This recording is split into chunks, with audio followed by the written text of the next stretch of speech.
Please be seated. Court is in session. 22117 Commonwealth versus Karen Reed. All right, so I was told council wanted to see me. Good morning, Your Honor. Yes, Good morning. we just have one brief issue I want to raise to the court. Okay. We wanted to confirm whether experts in this case are permitted to watch testimony in order to prepare for rebuttal. We've asked for that. For rebuttal, like post, Responding, for responding, okay, in our case, in chief, for both sides. okay. What's your position? Ms. Little, you want to? Yes. we All right. Mr. Brennan, is there any reason not to? I need to give it some thought. I'm not willing to agree. I'll abide by whatever the court thinks is fair. So why don't you think about it? We'll address it later today. Okay, there's no expert testimony today, right? It's not.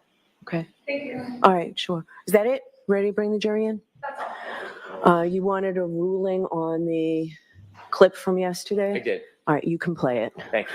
All right, so we'll take a quick break. All rise.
Hear ye, hear ye, hear ye. All persons having anything to do before the Honorable Beverly Canoni, the Justice of the Superior Court, now holding in Dedham within and for the County of Norfolk. Draw near, give your attendance, and you shall be heard. God save the Commonwealth of Massachusetts. This court is in session. Please be seated. 22117 the Commonwealth versus Karen Reed. All right, good morning again, council. Good morning, Ms. Reed. Good morning, jurors. I have to ask you those same 3 questions. Were you all able to follow the instructions and refrain from discussing this case with anyone since we were here yesterday?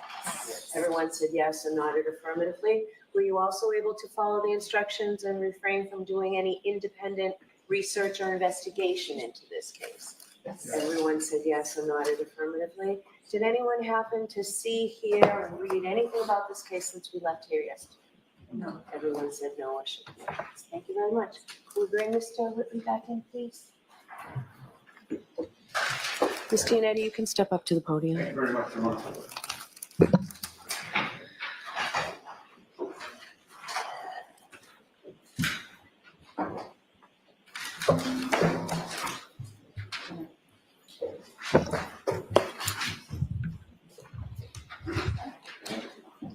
Sir, I'll remind you, you're still under oath. Thank you. Can I proceed? Yes. Mr. Whitley, yesterday you testified that when Karen Reed was brought to the hospital, she didn't want to get into a hospital Johnny and she didn't want to give a urine sample. Do you recall that testimony? I do. It was clear to you that her reluctance to cooperate at that time was because she very much wanted to check on John's progress and status at the hospital, correct? No, I don't believe that to be the case. Well, you testified before the grand jury regarding this matter 3 years ago, didn't you?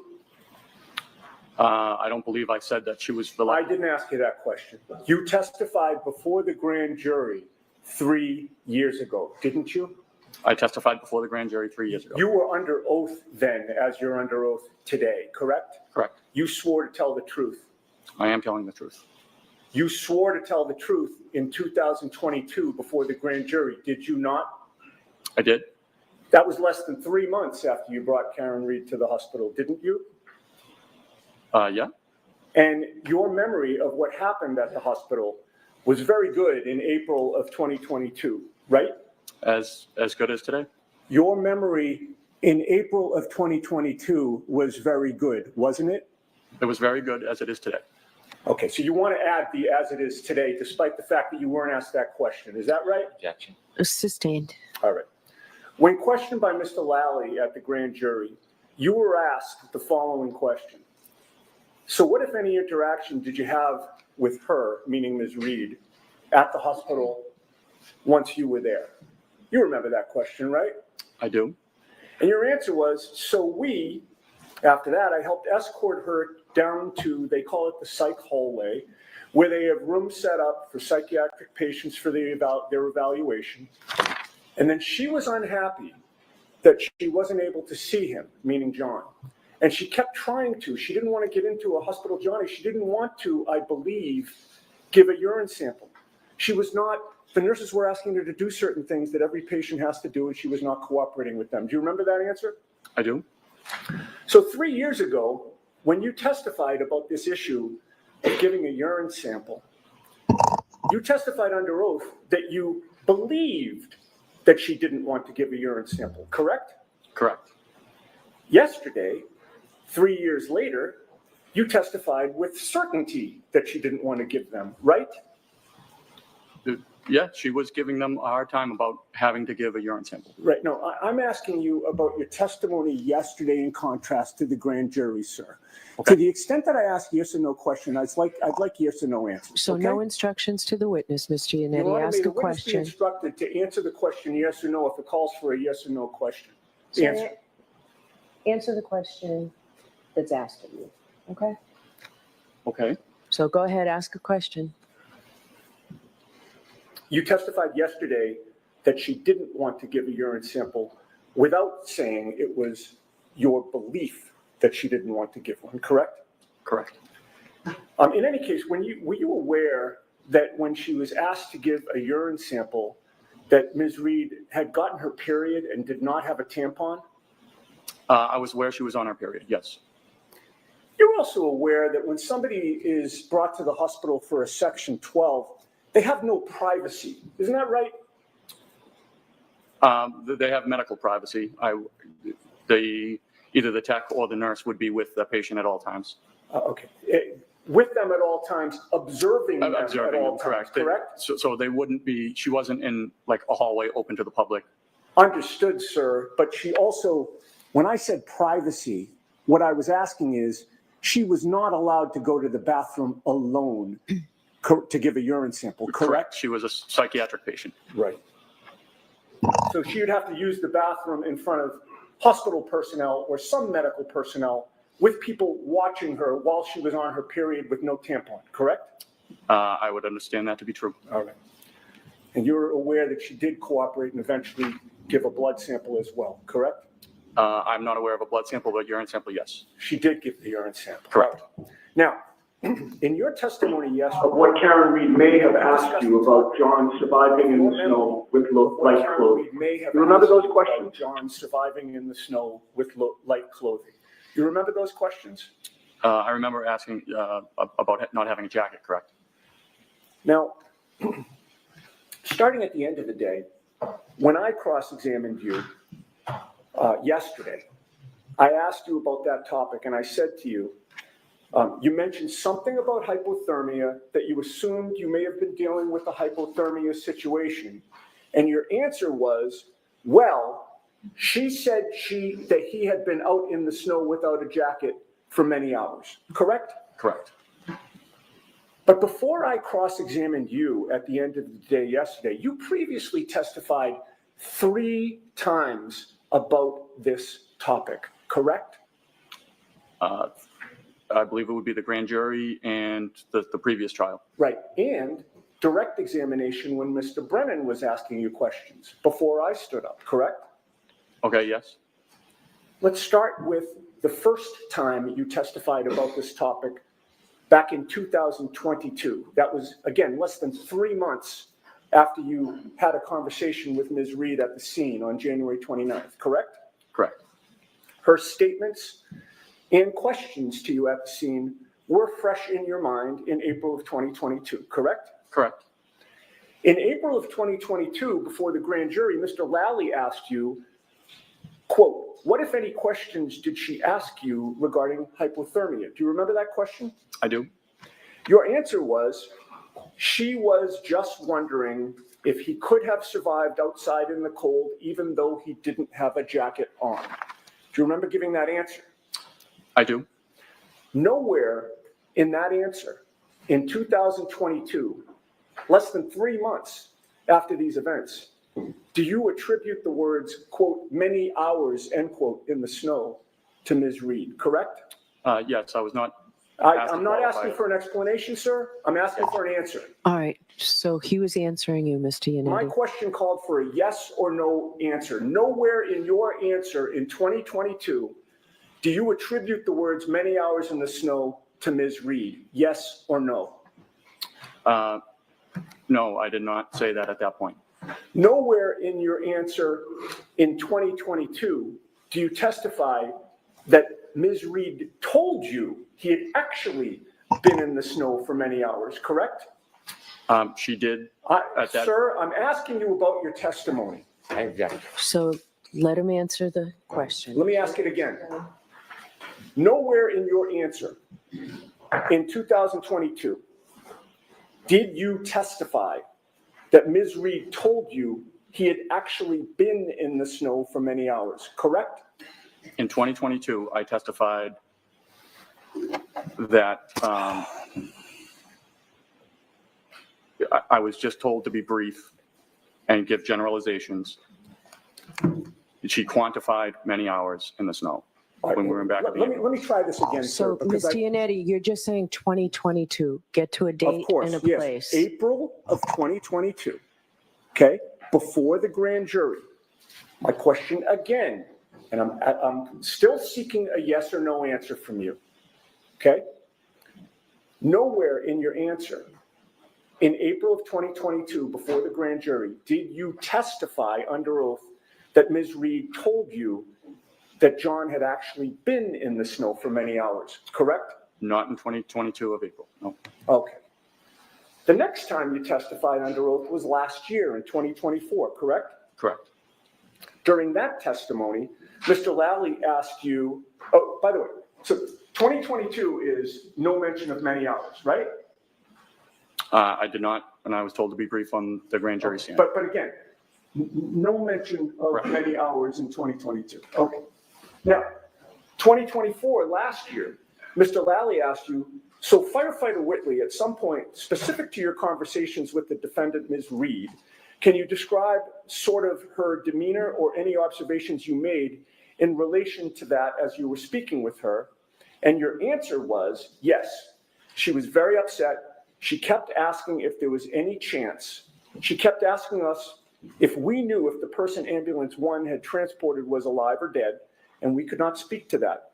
She asked if somebody could be alive in the snow without a jacket for many hours, correct? Correct. So 2022, there was no mention of many hours. 2024, over time, now that's the first time that you mention the words many hours in your testimony regarding this case, correct? Correct. All right. And when you testified last year,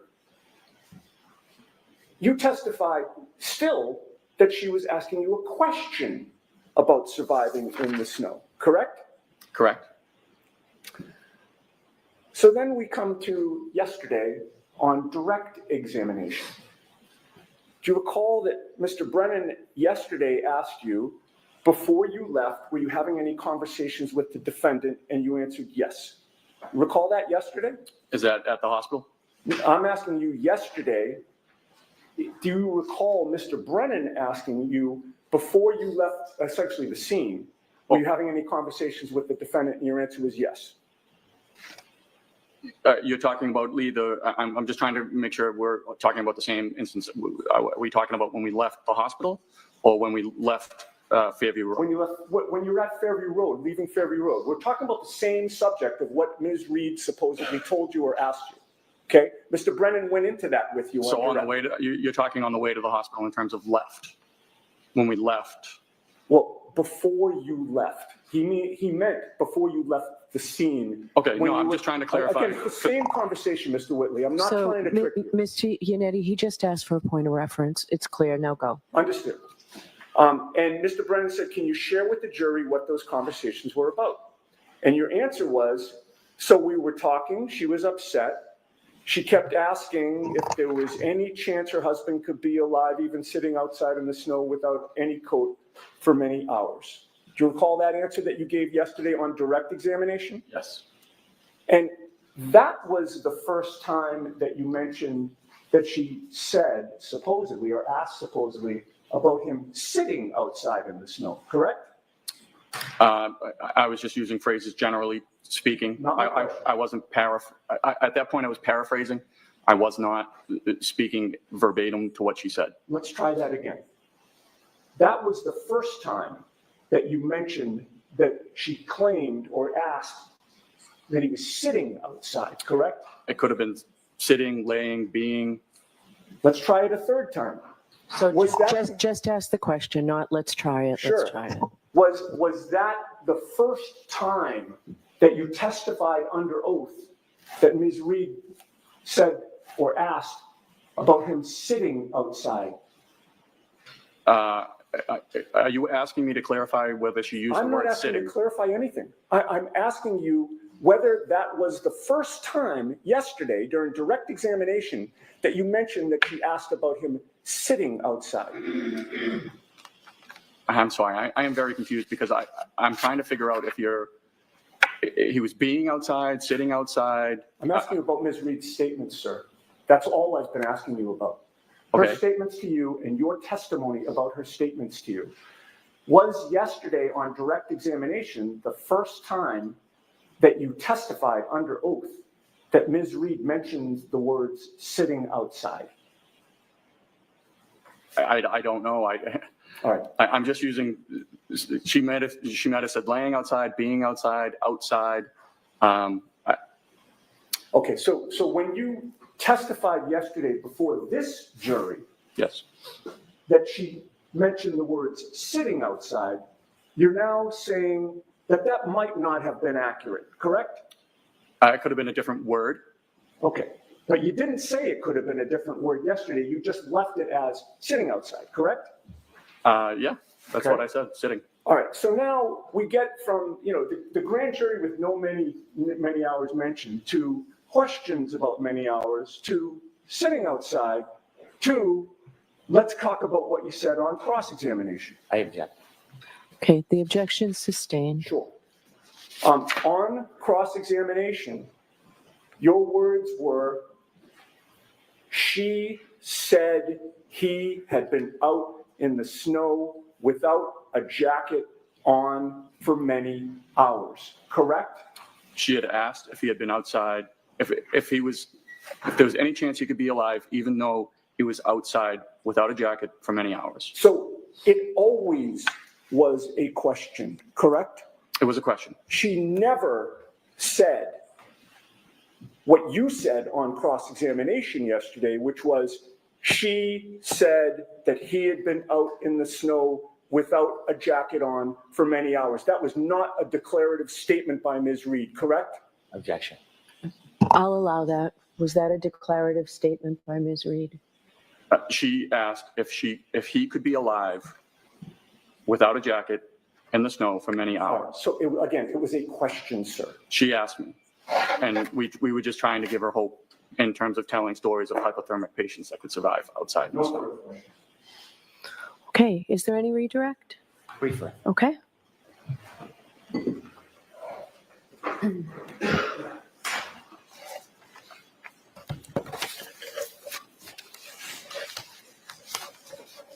When you were called to the grand jury, was the testimony as in-depth and as long as it is in front of this jury? No, not even close. When you're recounting your memories of what happened, do you memorize word for word what you've said in the past? Objection. As to that form, it's sustained. When you're recounting the past, do you record your statements personally? Objection. I'm going to let that one. Do you record your statements? No. Next question. When you testified in the grand jury, page 90, line 15, and you said, the defendant told you, I'm upset if he dies, I want to die. And then you later testify last year, and you said, if my husband dies, I want to die. Do you notice the little differences between those phrases? I do. Is that you making up words? No. Is that you trying to help a case? Objection. As to form, that's sustained. Are you inventing facts? No.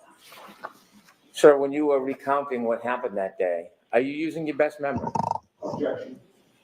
Sustained. When you were asked by the defendant,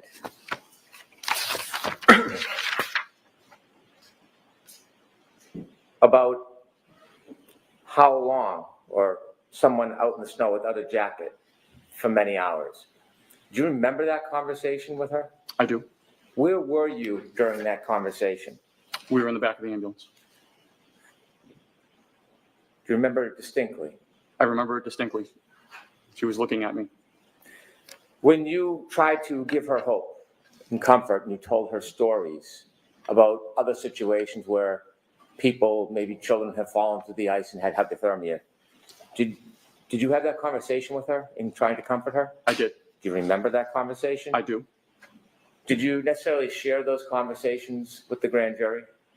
I don't recall if I did or I didn't. Did you ever write that in your report? No. Is it something you typically put everything in your report? No, we do not write. But generally, we only write patient complaint, what happened, what they did, not their opinions or anything like that to what's going on. Do you have any interest in the outcome of this case? I do not. How long have you been a firefighter for?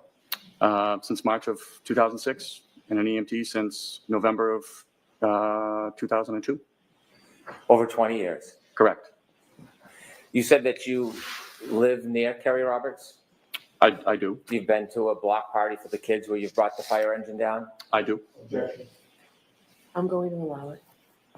When you're at that block party, do you ever step out and have secret meetings with Kerry Roberts trying to corroborate some conspiracy on their behalf? No. I'm going to allow that. No. put your career on the line. Objection. No further questions. Any follow-up, Mr. Yannetti? No, Your Honor. All right, Firefighter Whitley, you are all set, sir.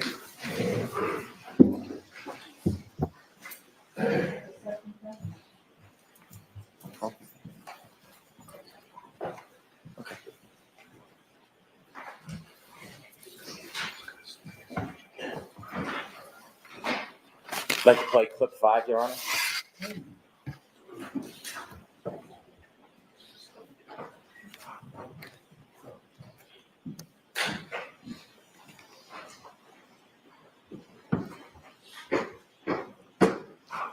And his mother leans over the kitchen island and says to me, I think it looks like you got hit by a car. It looks like you got hit by a car.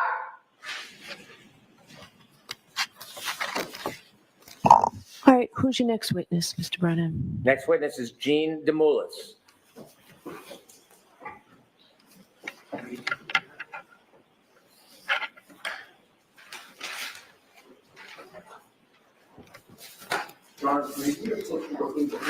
Okay.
Thank you. You're welcome.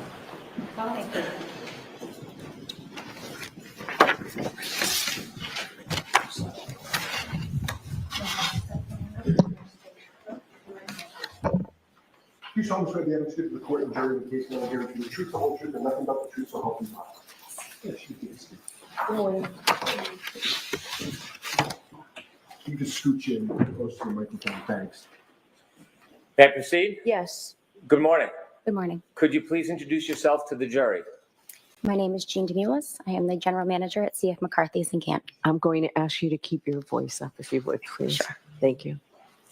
You said you're the general manager at CF McCarthy's? In Canton, yes. Thank you. How long have you been the general manager at CF McCarthy's in Canton for?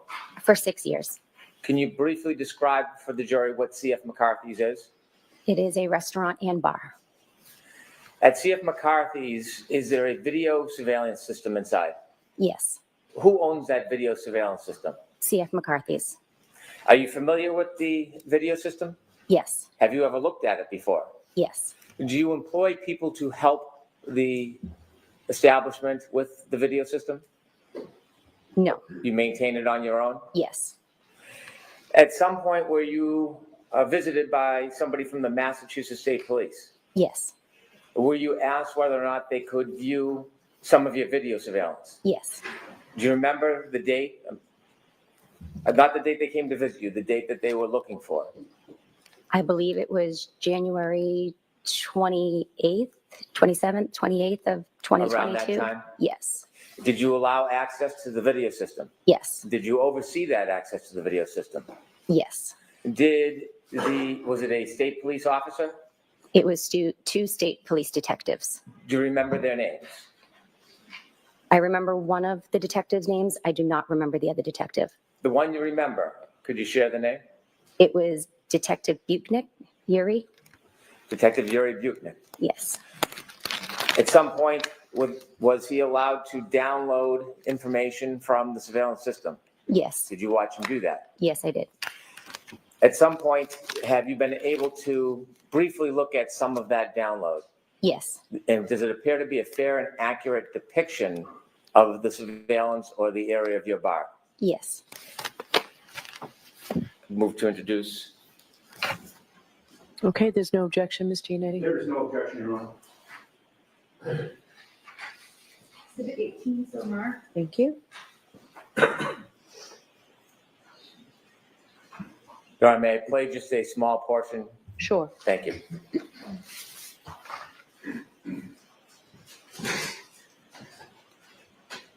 Ma'am, I'm going to show you just some random shots from this video, but I want to know if you recognize it. Is this the inside of C.F. McCarthy's? Yes.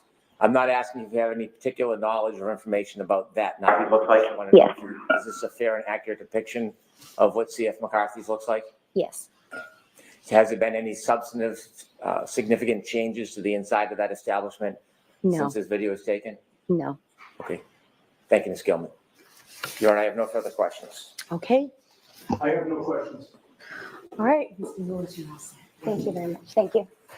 Stepping down. No, second, Counsel.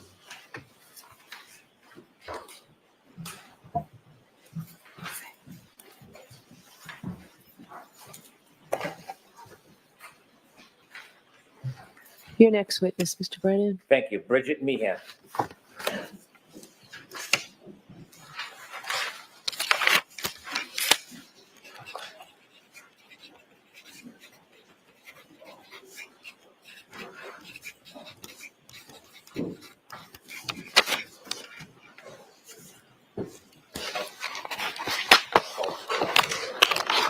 Good morning. Good morning.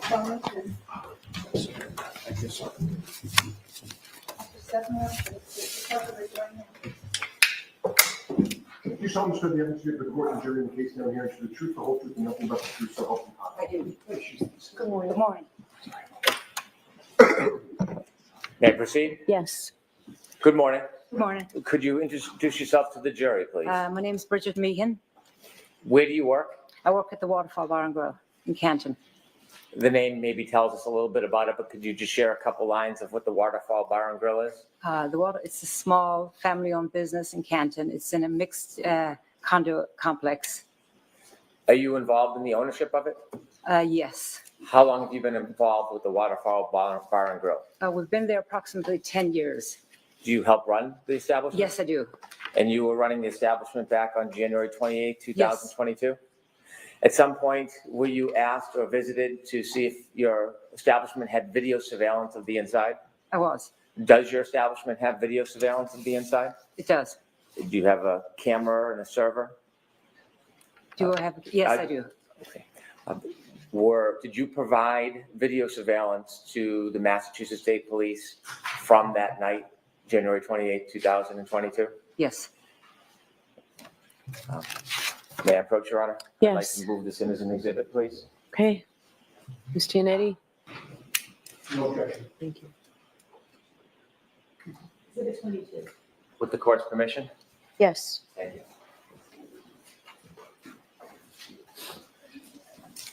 Ma'am, I'm going to show you just a brief clip.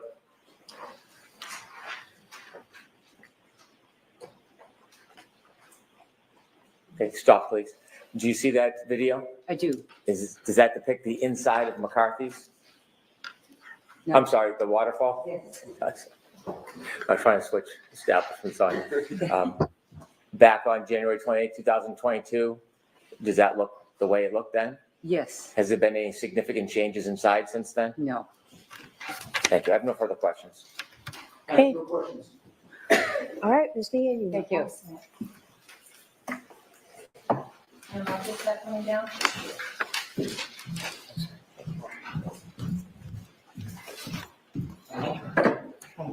my camera on here? All right, your next witness, Mr. Brennan. Commonwealth calls Mike Camerano.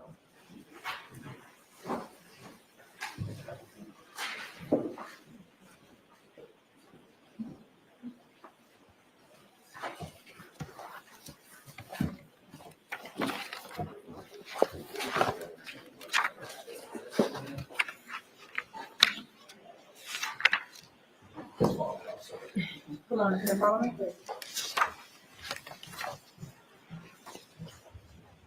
So, step forward. Face the front, raise your right hand. You solemnly swear the evidence you give the court during the case now returns to the truth, the whole truth, and nothing but the truth, so help you God. Take a seat. Good morning.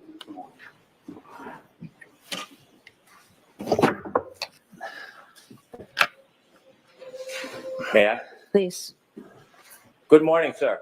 Good morning. Could you please introduce yourself to the jury? Hi, good morning. My name is Michael Camerano. Mr. Camerano, can I ask how old you are? I'm sorry. Spell your last name. Camerano.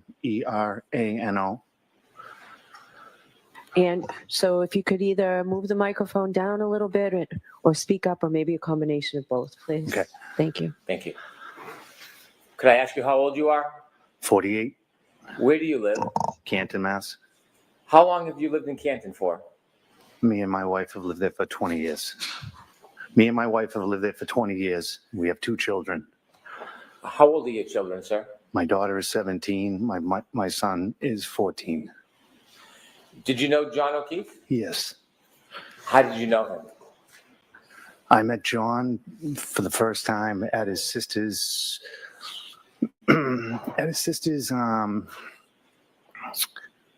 they had a benefit for his sister in 2013.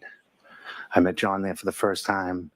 And then years later, our kids got involved with sports together, and they became very close. As they became close, I became very close with John and his family.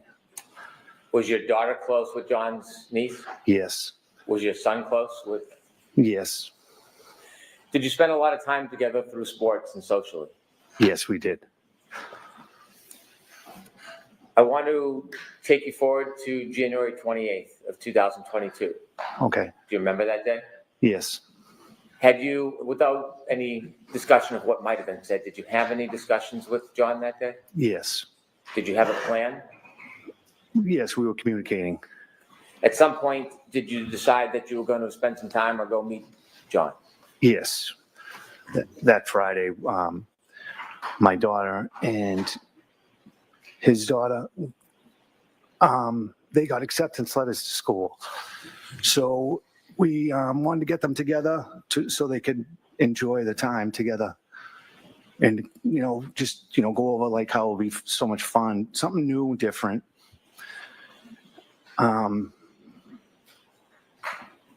Yeah, so we were going to meet up after I got out of work. Was your daughter planning to go to a new school? Yes. Where? Bishop Fan. And how about his niece? Same. They both got accepted to They the both same got school? accepted to the same school. Was it a celebratory move? Yes. Did you have a plan to bring the children together so they could celebrate? Yes, we did. And then separately, you were going to meet John and celebrate? Correct. Okay. Where did you drop your daughter off? I dropped my daughter off at John. I went into John's. I was at the house with John and the girls, and we had a little celebration. Talked about how nice it's going to be, fun, change, different, meet new people. And you celebrated at John's house before you went out? Correct. After the celebration with your children, did you and John leave? Yes. During that celebration, was there anybody there other than you, John, and your 2 daughters? No. No. Karen was not there. Was there anybody else there? No, just the 2 girls, myself and John. What was the weather like that night? It was cold. It was not snowing yet. Was there an expectation? For Yes, the there's next an morning? expectation. Yes, And what was that? that there was going to be a big snowstorm coming in. A storm was coming. Yes. When you left, did you leave in a separate car than John, or did you leave together? No, we left together. John got in my car, and we were leaving. We're going to leave. Where were the girls? The girls are in the house, stayed in the house. They were staying at John's house? Yes, correct. Where did you go? We went to CF McCarthy's. When you got there, did you know anybody who was there other than you and John? At that time, no. Did you spend time at CF McCarthy's? Yes. Were you drinking? Yes, Was John drinking? yes, Alcohol? yes. How long were you there for? A couple hours. While you were there, did anybody come and meet you that you knew? Yes. Who? A friend. And then Karen came in. The friend? Yes. What was the friend's name? Kurt. And then how long after you first got there was it that the defendant arrived? I would like to say within an hour or so. Not 100% sure. You said back home it was a celebratory mood. Was it still a celebratory mood at McCarthy's? Yes. When the defendant arrived, did she spend time with you and John? I've talked briefly to her, and her and John were mostly talking. Okay. You didn't see any issues? No. It was a normal night? Seemed to be, yes. As far as you could see? Yes. And you saw John drinking? Yes. Did you see the defendant drinking? I saw her with a glass, yes. Did you leave at the same time that John left? No, I did not. When you left, was John still at the establishment? Yes. When you left, was the defendant still with him? Yes. Why did you leave? I left because I got a phone call. My son was playing hockey in a backyard, and he got hit with a stick and lost his tooth. Oh. Where did you go? I went to my son's friend's house. Do you know about what time that was when you went to see your son? I would like to say 9:30, between 9:30 and 10. You didn't go back to McCarthy's that night, did you? No, I did not. After you helped your son, where did you go next? I went to pick up my daughter, Madeline, Did you go? at John's house. Did you go in John's house? No, I did not. When you got to John's house, did your daughter come out? No. We went to the side door Okay. and rang the doorbell. And then what happened? And then my daughter came to the door. Where'd you go? From there, we left and went home. When you went home, had the weather changed at all? It was cool. It might have been flurrying at that time. No accumulation? No. You got home? Yes. Did you do anything significant when you got home? Put the kids to bed, my son, and no, I went to bed. What's the next thing you remember happening?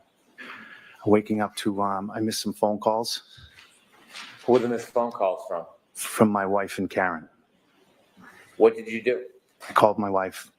After speaking to your wife, what did you do? I got in my car and drove to John's house. About what time was this? In between maybe 5 and 6 a.m. What was your mood at that point? I was panicked Why did you go to John's house? because I went to get Kaylee. Did you know if she was alone?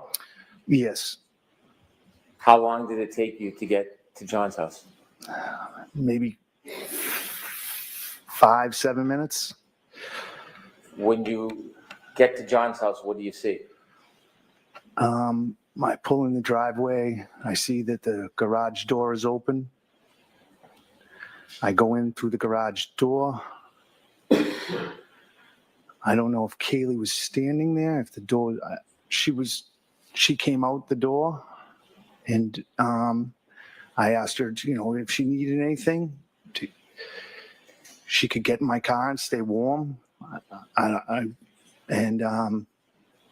When you first saw Kaylee, what did she look like? She looked distraught. Did you try to help her? Well, I think I just said everything will be okay. Did she come with you? Yes, Where are you going? to my house. So what happens? So we go to my house, and my daughter's up, and the two girls they were hanging downstairs, just hanging out, just being kids. And then I don't know, a couple hours later, maybe Paul called me and asked me to bring Kaylee home. Did you know anything at that point? I did, yes. You did or didn't? At that point, I did when Paul had told me. So what do you do?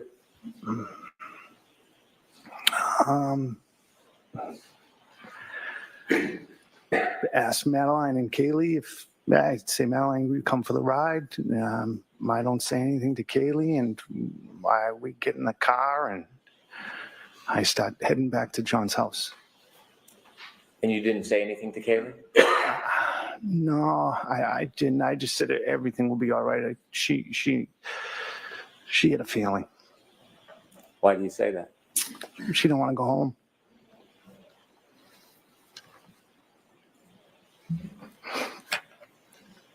So what happens next?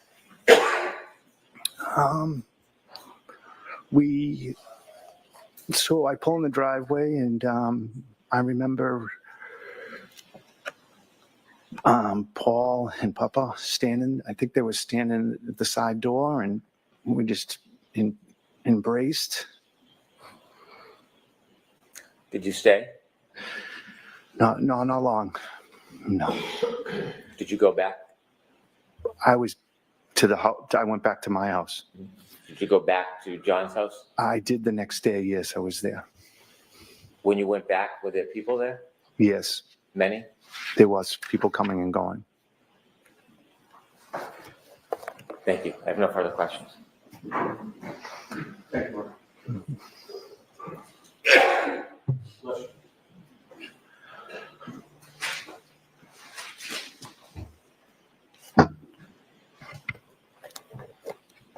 Good morning, Mr. Camerano. Good morning. This is quite painful for you to remember the events of January 28th, is it not? Yes, You were very close with your friend John O'Keefe, correct? I was close with them. Yes, And you actually met Karen Reed through John, correct? correct. After meeting Karen, you spent a good amount of time with both Karen and John, correct? Correct. As of January 28th of 2022, you had known Karen for maybe about a year or so, Sounds correct. and you'd see them especially on Fridays, correct? Correct. That would be sort of the day that you get together with both of them often. Yes, And of course, your children spent a lot of time with John and Karen, right? correct. You entrusted both Karen and John with your kids. Yes, Sometimes your kids would even go on vacation with Karen and John, right? they did go to the Cape. Yes, Sometimes you'd see Karen without John at your house or on a ball field. correct. And your daughter in particular would sometimes spend time with just Karen without John, correct? Correct. Your daughter would sometimes go over to Karen's house in Mansfield when she lived there, correct? Correct. And obviously, when your daughter would go to Karen's house in Mansfield, Karen would be the one in charge of caring for her, correct? Correct. And you were fine with that because you liked and you trusted Karen, right? Correct. And in your view, Karen was very good with kids, right? Correct. But you also had the opportunity to see Karen and John together, right? Yes, You saw how they interacted with each other over that year period that you knew Karen. yes, You saw how they got along. yes, And you never observed any arguments or bickering, correct? I mean, they argued and bickered. You had previously testified that you wouldn't even call it arguing, you just call it banter, right? Yes, I mean, he would, I mean, no, he would get upset or like over if she bought expensive things for the kids. Right. Yes, Yeah, yes. we will get to that. That would be the one thing that John would complain about, Karen buying like very nice things for his niece and nephew, right? Correct. Or he'd complain if, Karen was taking his niece and other girls to get their nails done, like extravagances like that. Correct. And one specific memory you have is when Karen bought his niece a very expensive sweater, right? Correct? And you recall John telling you that he wished that she hadn't done that because he considered that to be spoiling the girl, correct? Yes. But it was very clear to you from your observations that Karen really, really liked John. I'm sorry, John really, really liked Karen, right? Sustained. He certainly never told you or even suggested he was thinking about or planning to break up with Karen, right? No. Okay, so with regard to that Friday night, January 28th, sir,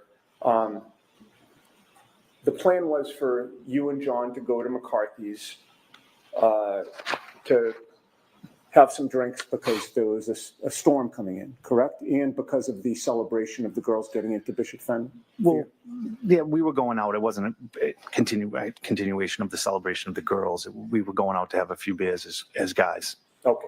And when you were leaving the house, John asked you to move your car, right?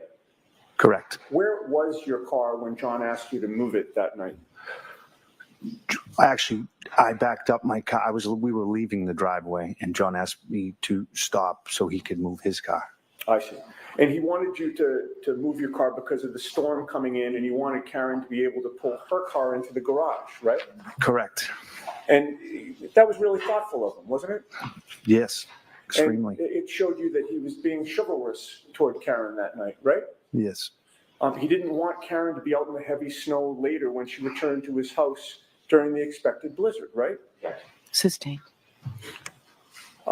You took from that there was an expectation that Karen would be coming back to his house, correct? Objection. Sustained. You had no inkling that day that anything was wrong between Karen and John, correct? No. Everything seemed fine between the two of them, right? Yes, he did mention though that night that he didn't understand why Karen had a plumber go to the house.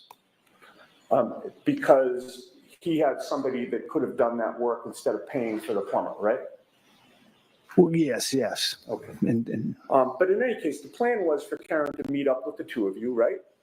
yes. And she did show up to McCarthy's at about 8:30 p.m. or so?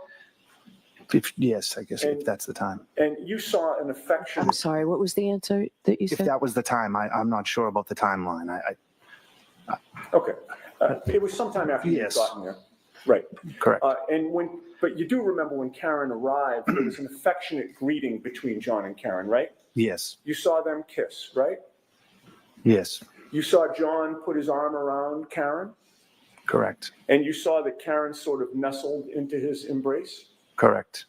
And when she did that, that's when he kissed her, correct? Yes, And they seemed happy to see each other, did they not? they did. That night they were affectionate, Yes. laughing, Yes. happy, Yes. like a normal couple. Yes. No arguments. No. You witnessed no bickering, no tension, correct? No.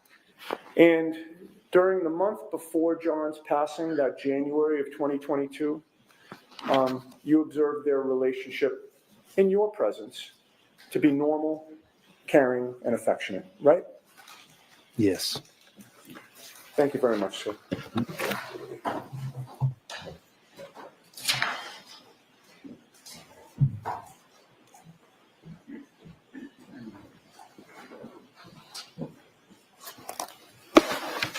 You were asked a number of questions about the relationship between John and Karen that night.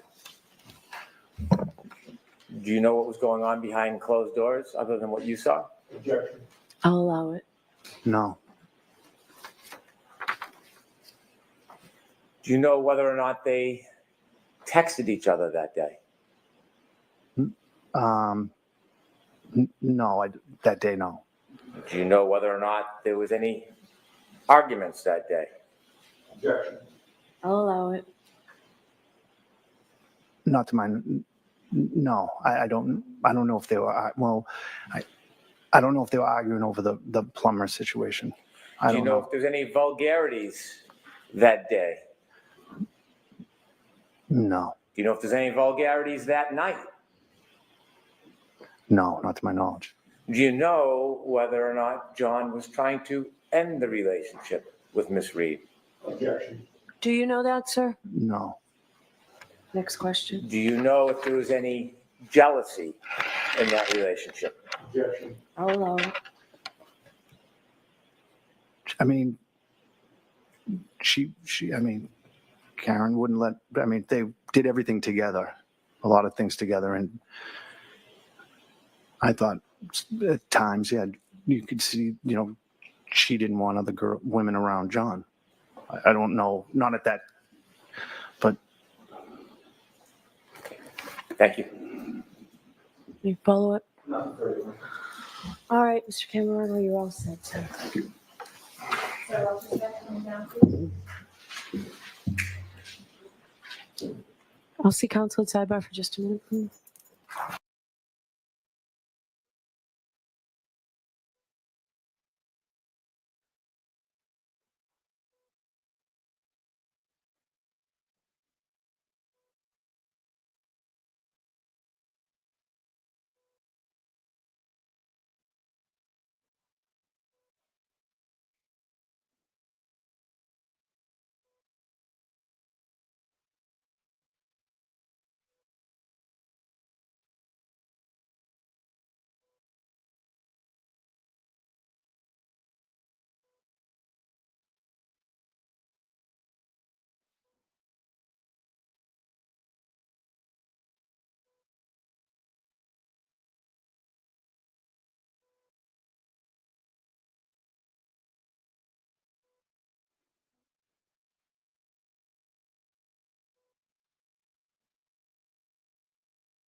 May I? Please. I'm going to recall Nick Garino. Okay.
element, please.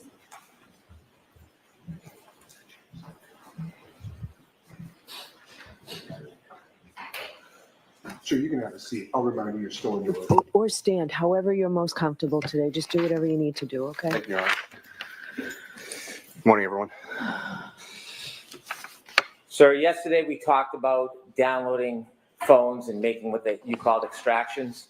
Yes. And from that data, you could create different types of reports. So have Detective Guarino say his name again, please. I'm sorry. Again, for the record, could you introduce yourself to the jury and spell your last name for the record? Yeah. Good morning. My name is Nicholas Guarino, Guarino. Thank you. Sir, you mentioned yesterday that you downloaded a number of phones, or you were involved in the process of downloading a number of phones.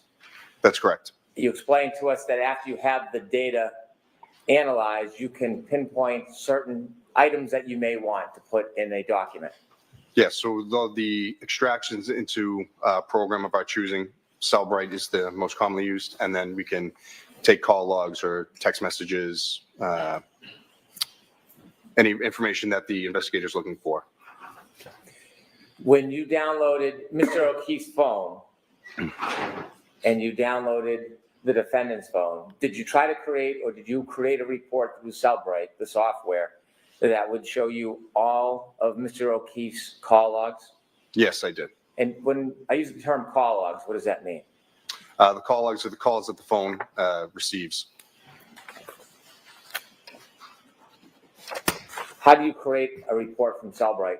Can you just walk us through that process briefly? Yep. So in the program, you can go in and select the calls from it and export it into different formats, PDF, XML, HTML, or you can create a portable case and extract them all as a portable case that we would see on my computer. May I approach, Your Honor? Yes.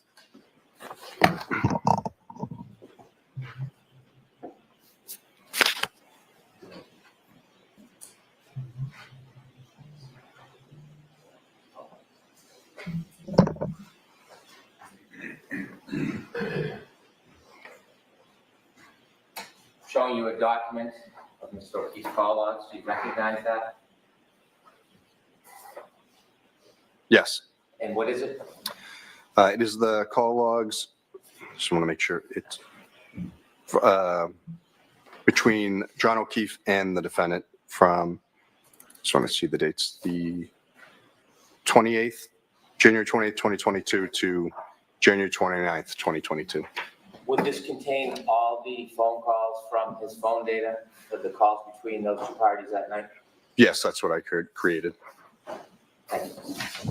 I'd like to move this as an exhibit, please. Okay. So, If I could, Your Honor, just want to compare to make sure we have the same. okay. Thank you, Mr. Brown.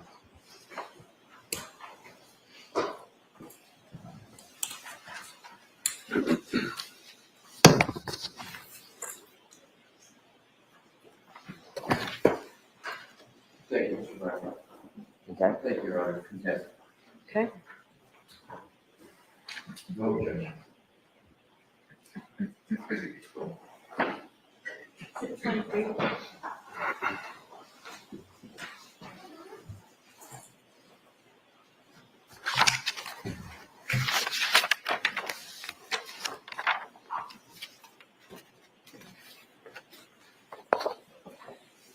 You captured all of the phone calls between two parties on that last document. Can you also do that with chats?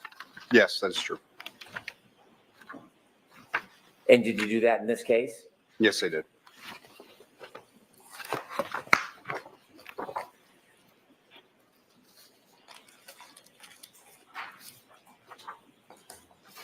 Did you create a document of chats between the phones of the defendant and Mr. O'Keefe for after midnight, for the evening hours of January 29, 2002? Yes, I did. May I approach? Yes.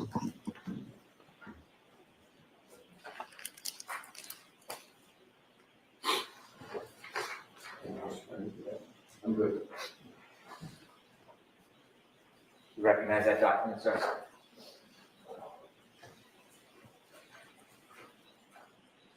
Yes, I do. And can you tell us what that is? These are the texts from the defendant to John O'Keefe. Yes, For January 29th, 2022? yes, that's correct. So I'm sorry. Thank you. I move this as an exhibit, Your Honor. Okay, No objection, Your Honor. thank you. Exhibit 24.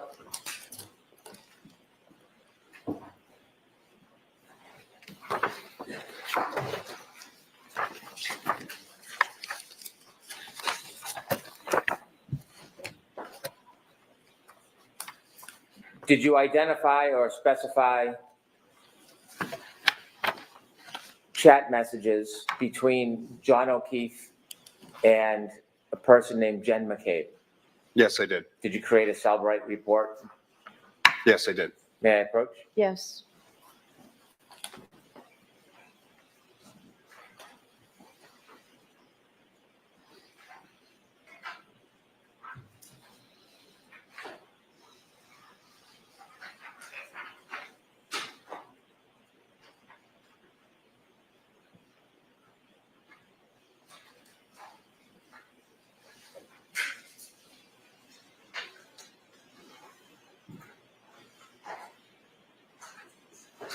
Can we have just a brief moment, please? It's sidebar? No. Just the two of them? Compare them, what we have. Yes, go ahead.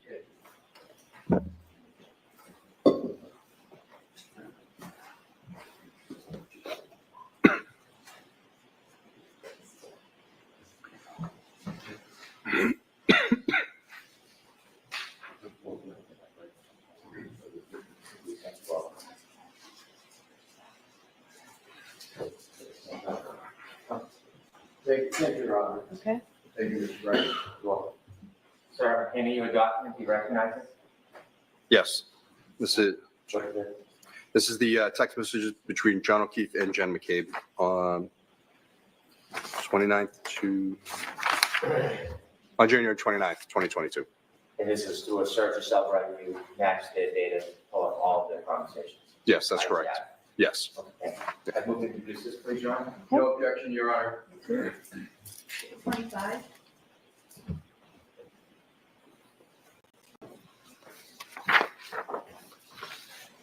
Similarly to the chats, did you do the same with calls between Mr. O'Keefe and Ms. McCabe? Yes, I did.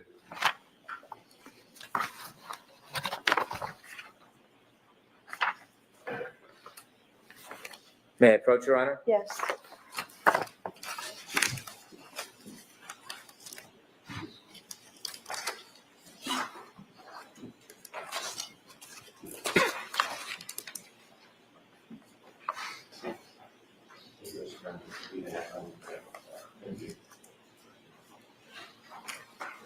Showing you a document, sir. Do you recognize that document? Yes, this is the call log between John O'Keefe and Jen McCabe for, just want to make sure I get all the dates correct, just for January 29th, 2022. I think this is evidence, Your Honor. Okay. No objection, Your Honor. Exhibit 26.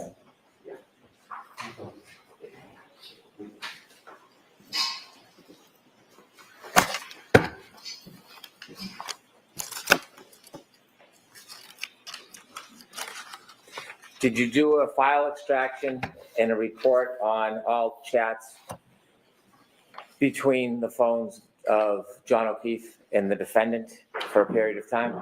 Yes, I did. May I approach, Your Honor? Yes. I'm handing you a document.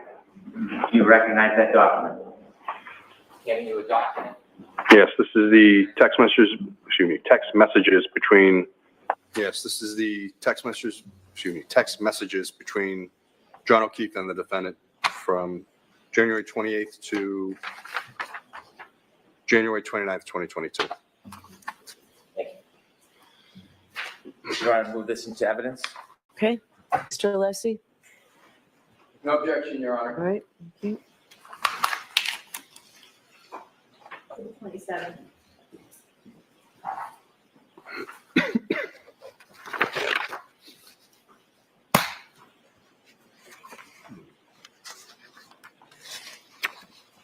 Did you have an opportunity to make a report from some of the data from the defendant's phone from January 29, 2022? What are you referring? I did make some reports from the defendant's phone. What's a call log report?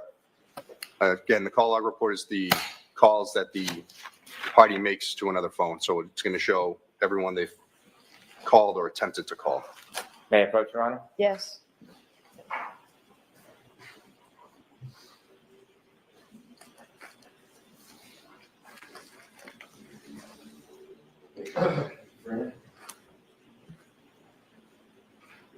So I'm going to ask you to take a look at this document. Do you recognize it? Yes. And could you tell the jury what it is? It's the call log from the defendant's phone for January 29th, 2022. It looks like everyone she called. Introduce this as an exhibit, please. No objection, Your Honor. Thank you. Exhibit 28.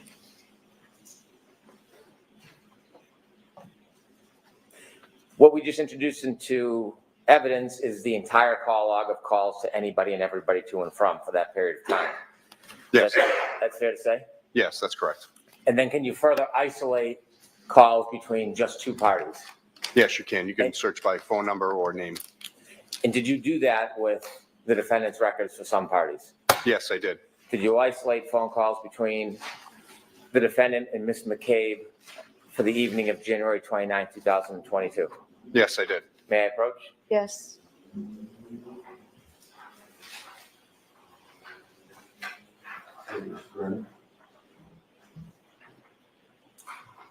Guys, take a look at this document. Do you recognize it? Yes, I do. What is it? It's the phone calls from the defendant and Jennifer McCabe, January 29th, 2022. Thank you. Your Honor, I'd like to move this into evidence, please. No objection, Your Honor. All right, thank you. Exhibit 29.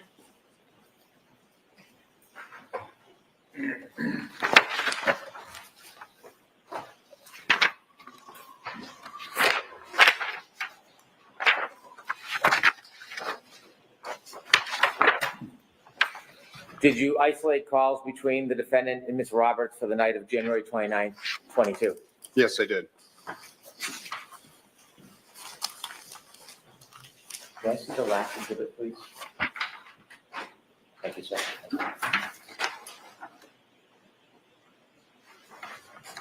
I asked you to take a look at that document. Do you recognize it? Yes, I do. Could you share with the jury what it is? Yep. It's the call logs between the defendant and Carrie Roberts for January 29th, 2022. Yes. That's a report you created. Yes, it is. Your Honor, listen to evidence, please. No objection, Your Honor. Okay, thank you. Exhibit 30.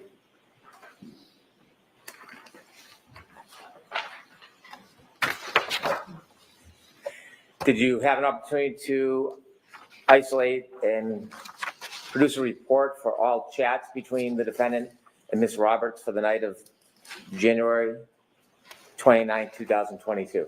Yes, I did. May I approach, Your Honor? Yes.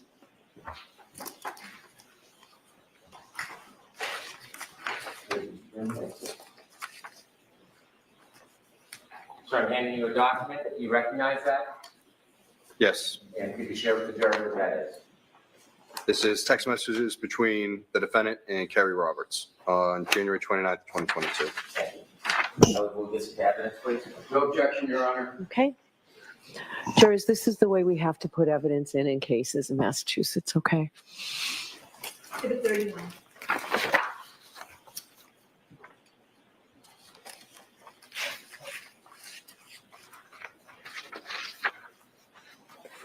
So do you have an opportunity to identify a text message or a chat between the defendant and a person by the name of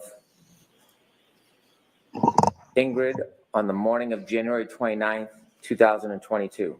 Yes, I did. May I approach? Yes.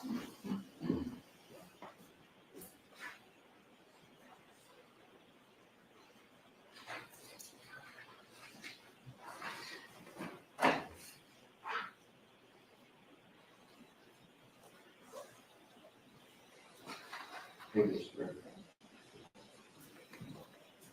you look at this document, do you recognize it? Yes, Could you tell the jury what that is? yes, this is a text conversation between the defendant and looks like a group chat between Ingrid Curtis and Bill Curtis. Did you make that report? Yes, this is on January 29, 2022. Thank you. And move this into evidence, please. No objection, Your Honor. Thank you. Exhibit 32.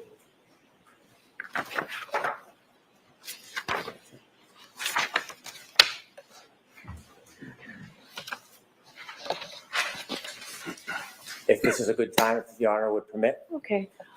Jurors, what we're going to do is we will take our morning recess now, and we'll take 20 minutes to a half an hour. We'll see you then.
All right.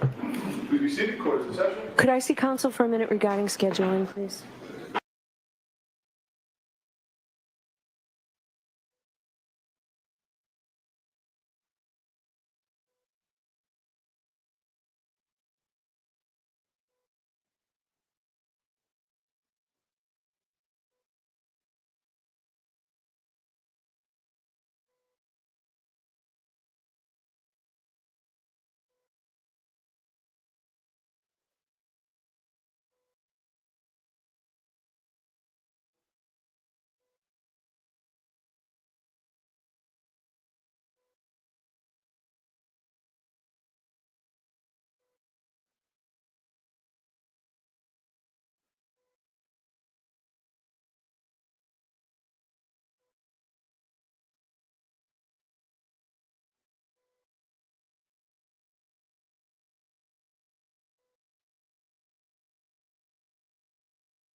Jury, please. They're on the way around. Okay, thank you.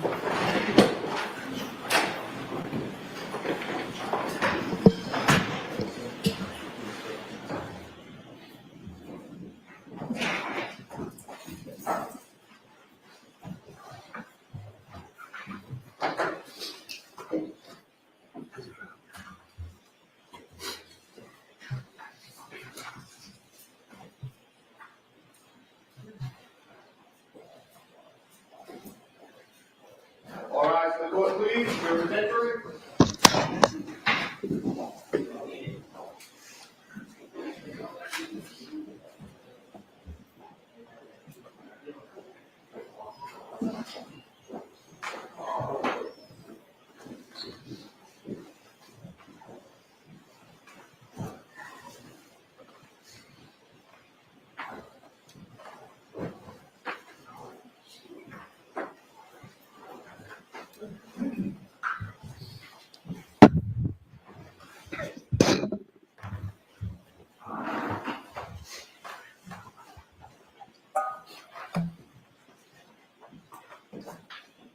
Goes back to section 8, be seated.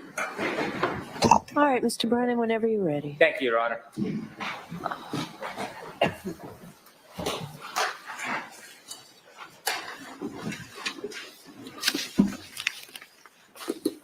Good afternoon.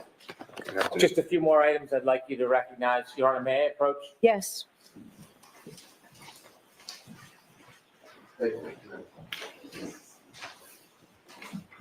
Showing you an envelope. Do you know what's in that envelope? Yes, the raw data extraction of John O'Keefe's cell phone. Your Honor, I'd ask it to be marked simply for identification, please. Okay, Exhibit A, identification. thank you. Second folder. Yes, the raw data extraction of Jen McCabe's cell phone that I created. Thank you, sir. Your Honor, I'd ask it to be marked for identification as well. All right, Exhibit B for identification. thank you.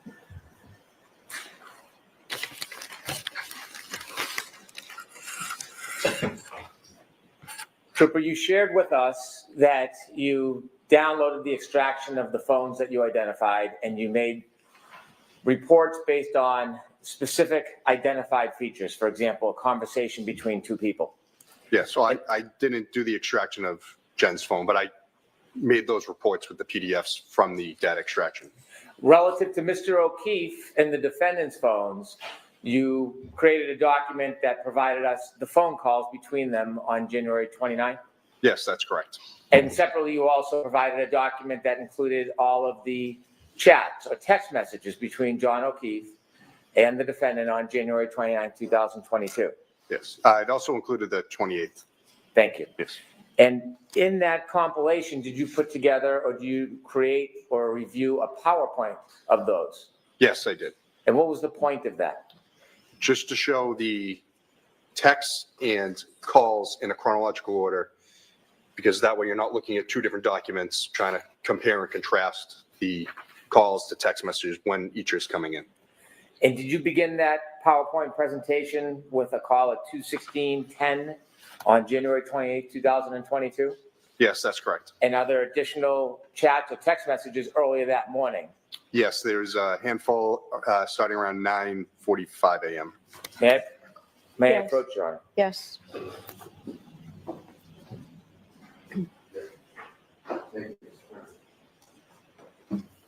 Handing you a folder, sir. Could you take a look at it? Let us know if you recognize what's in it. Yes. So this is the bulk of this is the PowerPoint calls and text messages, and then at the beginning, there's the messages from before 2:16 in the morning. I'd like to introduce this as an exhibit, Your Honor. Okay. No objection, Your Honor. Great, thank you. Exhibit 33. For permission, I'd ask the witness to read the text messages from the morning hours, and then we begin the PowerPoint presentation. Okay. Thank you, Your Honor. Do you have a hard copy of those for me? It was provided. I'll see if we have another copy if you don't have it. All right, I have, it's in here, the pre-morning hours. The ones that we discussed at sidebar. If you don't have them, The defense has a copy for you, Your Honor. thank you. Madam? I'm sorry. Thank you, Ms. Little. I'll leave this with you. Okay, thank you.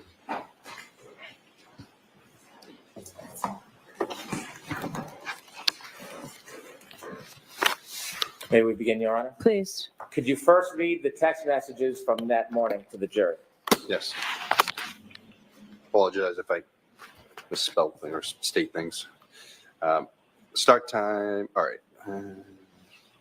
It's a little different than the format I had before. All right, this is from Karen Reed to John O'Keefe. You have really hurt me this time. This was sent at 9:49:20 a.m. on the 28th. From John O'Keefe to the defendant. I'm sorry, this has been an issue with me for 8 years. It physically hurts me to see everyone else in their life do things for them, and I'm forced to always be the bad guy. This was sent at 10:02:56 a.m. on the 28th. From the defendant to John O'Keefe, I'm not the same as everyone else. Most of the time I try to do what is healthy/smart for them. More importantly, I try to support you in what you need. You just lashed out at me and said terrible things. I don't know how you've gotten to this point with me when I'm just trying my hardest. You made your point and continue to beat me down. I have a lot going on too. Physically, I am falling apart and trying to get answers and help. 10:09:49 a.m. on the 28th. From the defendant to John O'Keefe. I am just your girlfriend. I am not a perfect parent. I'm trying very hard and sometimes treat them nothing like I used to. 10:46 a.m. on the 28th. From John O'Keefe to the defendant. I know, I'm sorry for lashing out. I'm just hurting and struggle daily with them. Always feel like I'm failing at this parenting thing. I wasn't built for this. 10:12 a.m. on the 28th. The defendant to John O'Keefe. Kaylee isn't perfect, but everything wonderful about her is because of you. 12:21:36 p.m. on the 28th.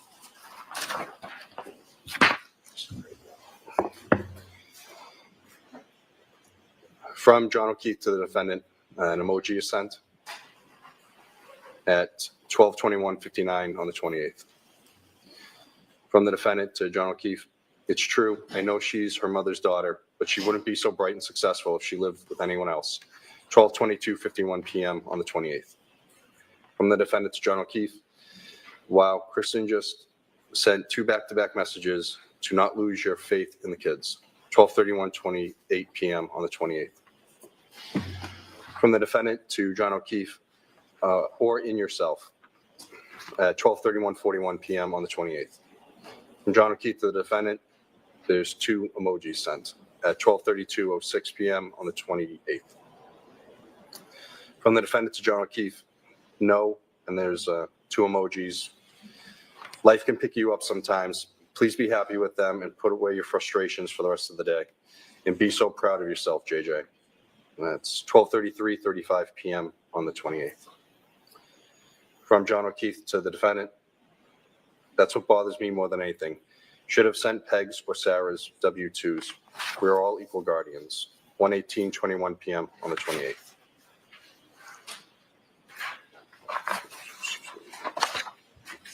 From the defendant to John O'Keefe, maybe you can call someone. 1:21:55 p.m. on the 28th. From John O'Keefe to the defendant, like who? 1:46:42 p.m. on the 28th. From John O'Keefe to the defendant, what time are you coming here? 1:47:38 p.m. on the 28th. From John O'Keefe to the defendant, it's another emoji sent, 2:05:30 p.m. on the 28th. From the defendant to John O'Keefe, I don't know what time, feel kind of out of it, just trying to clear my head, 2:06:07 p.m. on the 28th. From John O'Keefe to the defendant, he writes, okay, 2:06:25 p.m. on the 28th. From the defendant to John O'Keefe, text me when you guys settle in later, 2:06:44 p.m. on the 28th. From John O'Keefe to the defendant, sure, 2:06:58 p.m. on the 28th. From the defendant to, oh, no, it's cut off here, sir. May I approach, Your Honor? Yes. That must be where the, so, Would it be helpful if I take it out of the binder for you? I believe it, yeah, it goes to the next one, so I'll start. Yeah, sorry. With the court's permission, we'll begin the PowerPoint. Yes.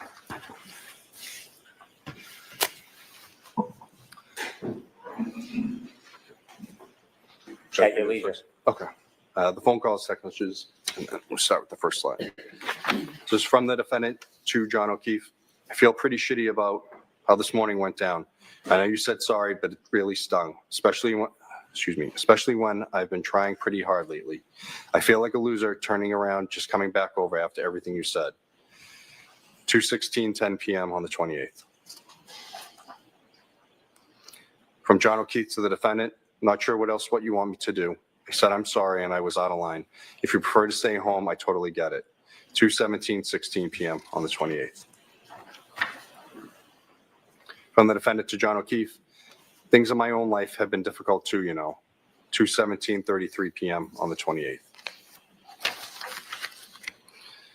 From John O'Keefe to the defendant, I know. 2:17:40 p.m. on the 28th. At 2:17:45 p.m., the defendant calls John. The phone call is answered and they speak for 2 minutes, 22 seconds. 2:23:02 p.m., the defendant calls John. That's again answered at 1:00, and they speak for 1 minute, 2 seconds. At 2:24:17 p.m., the defendant calls John and the call is rejected. From the defendant to John O'Keefe, tell me if you're interested in someone else. Can't think of any other reason you've been like this. 2:25:18 p.m. on the 28th. From John O'Keefe to the defendant, nope. 2:25:33 p.m. on the 28th. From John O'Keefe to the defendant, things haven't been great between us for a while. Ever consider that? 2:26:03 p.m. on the 28th. At 2:28:40 p.m., the defendant calls John. That call is rejected. Mr. Greeno, can you explain to us the difference between not answered and rejected? Yes, so if the call is not answered, that means the call rang out and goes to voicemail. If the call is rejected, that is someone actively hitting the send to voicemail button to disable the call to stop it from ringing.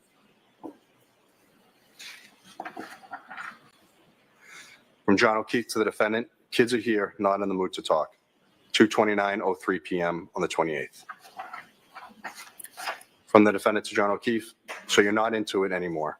That's fine, but I don't want to keep trying and you keep treating me like this. 2:29:12 p.m. on the 28th. From the defendant to John O'Keefe, I'm trying to hug and kiss you this morning and you whack me in the face with a pillow. 2:29:59 p.m. on the 28th. From the defendant to John O'Keefe, last night you're basically like, yeah, what about when we talk about the future? So why don't you just admit you're not into so much anymore? 2:30:23 p.m. on the 28th.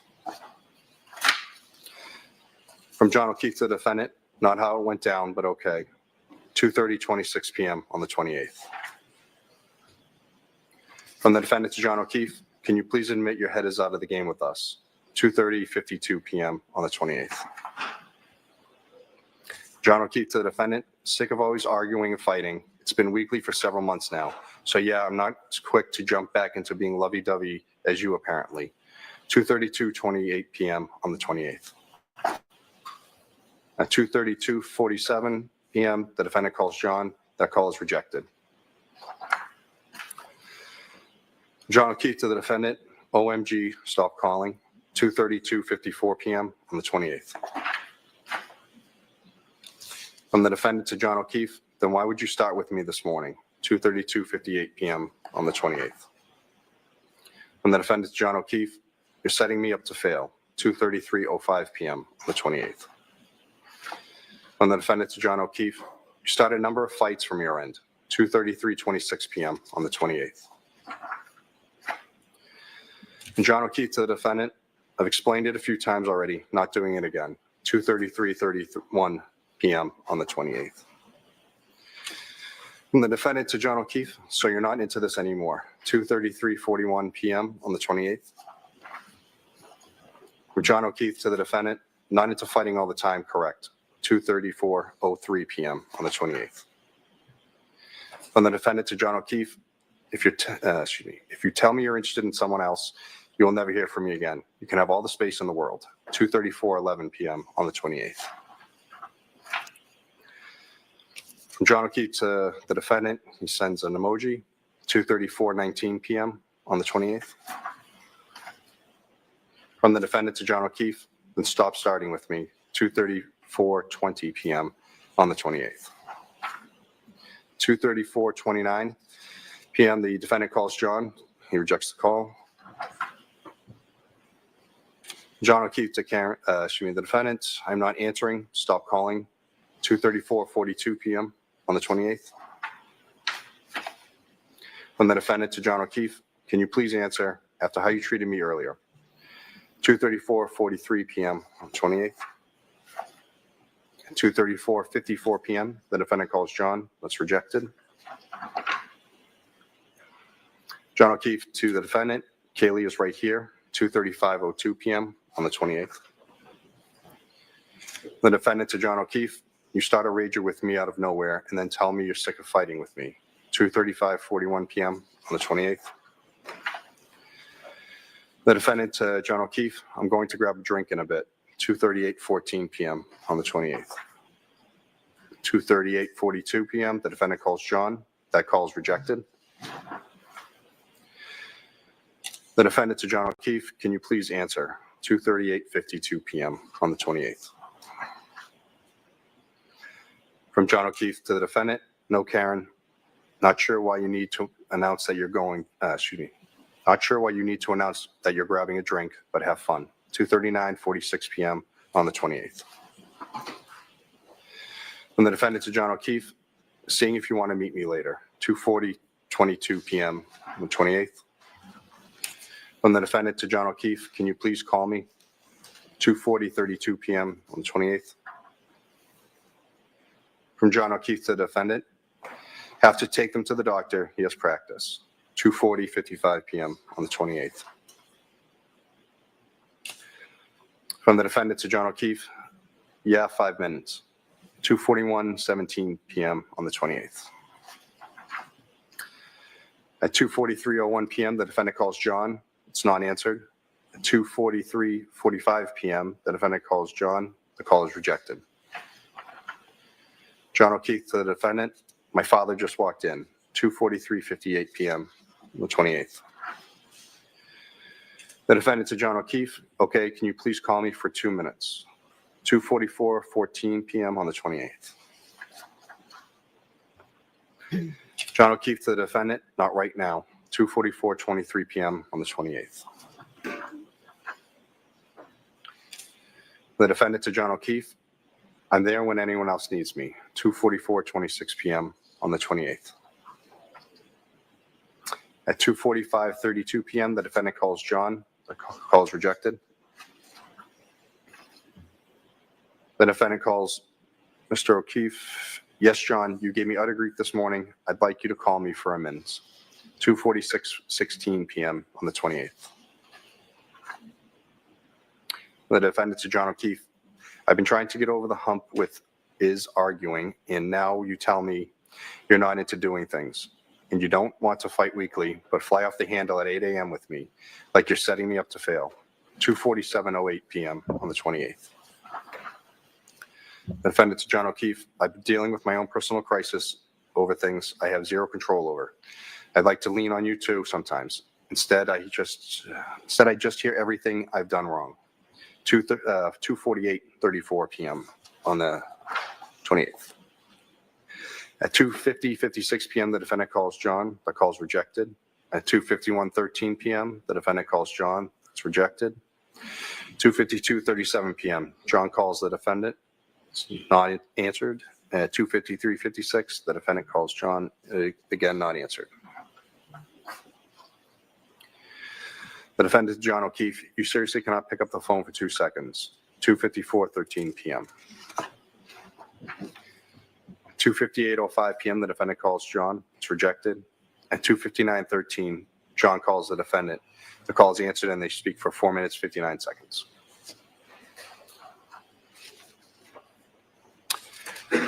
From the defendant to John O'Keefe. Why don't you meet me at Hillside at 4:30/5, 3:08:55 PM. John O'Keefe to the defendant sends an emoji at 3:10:08 PM on the 28th. From the defendant to John O'Keefe, or whenever you get everyone settled, 3:10:35 PM on the 28th.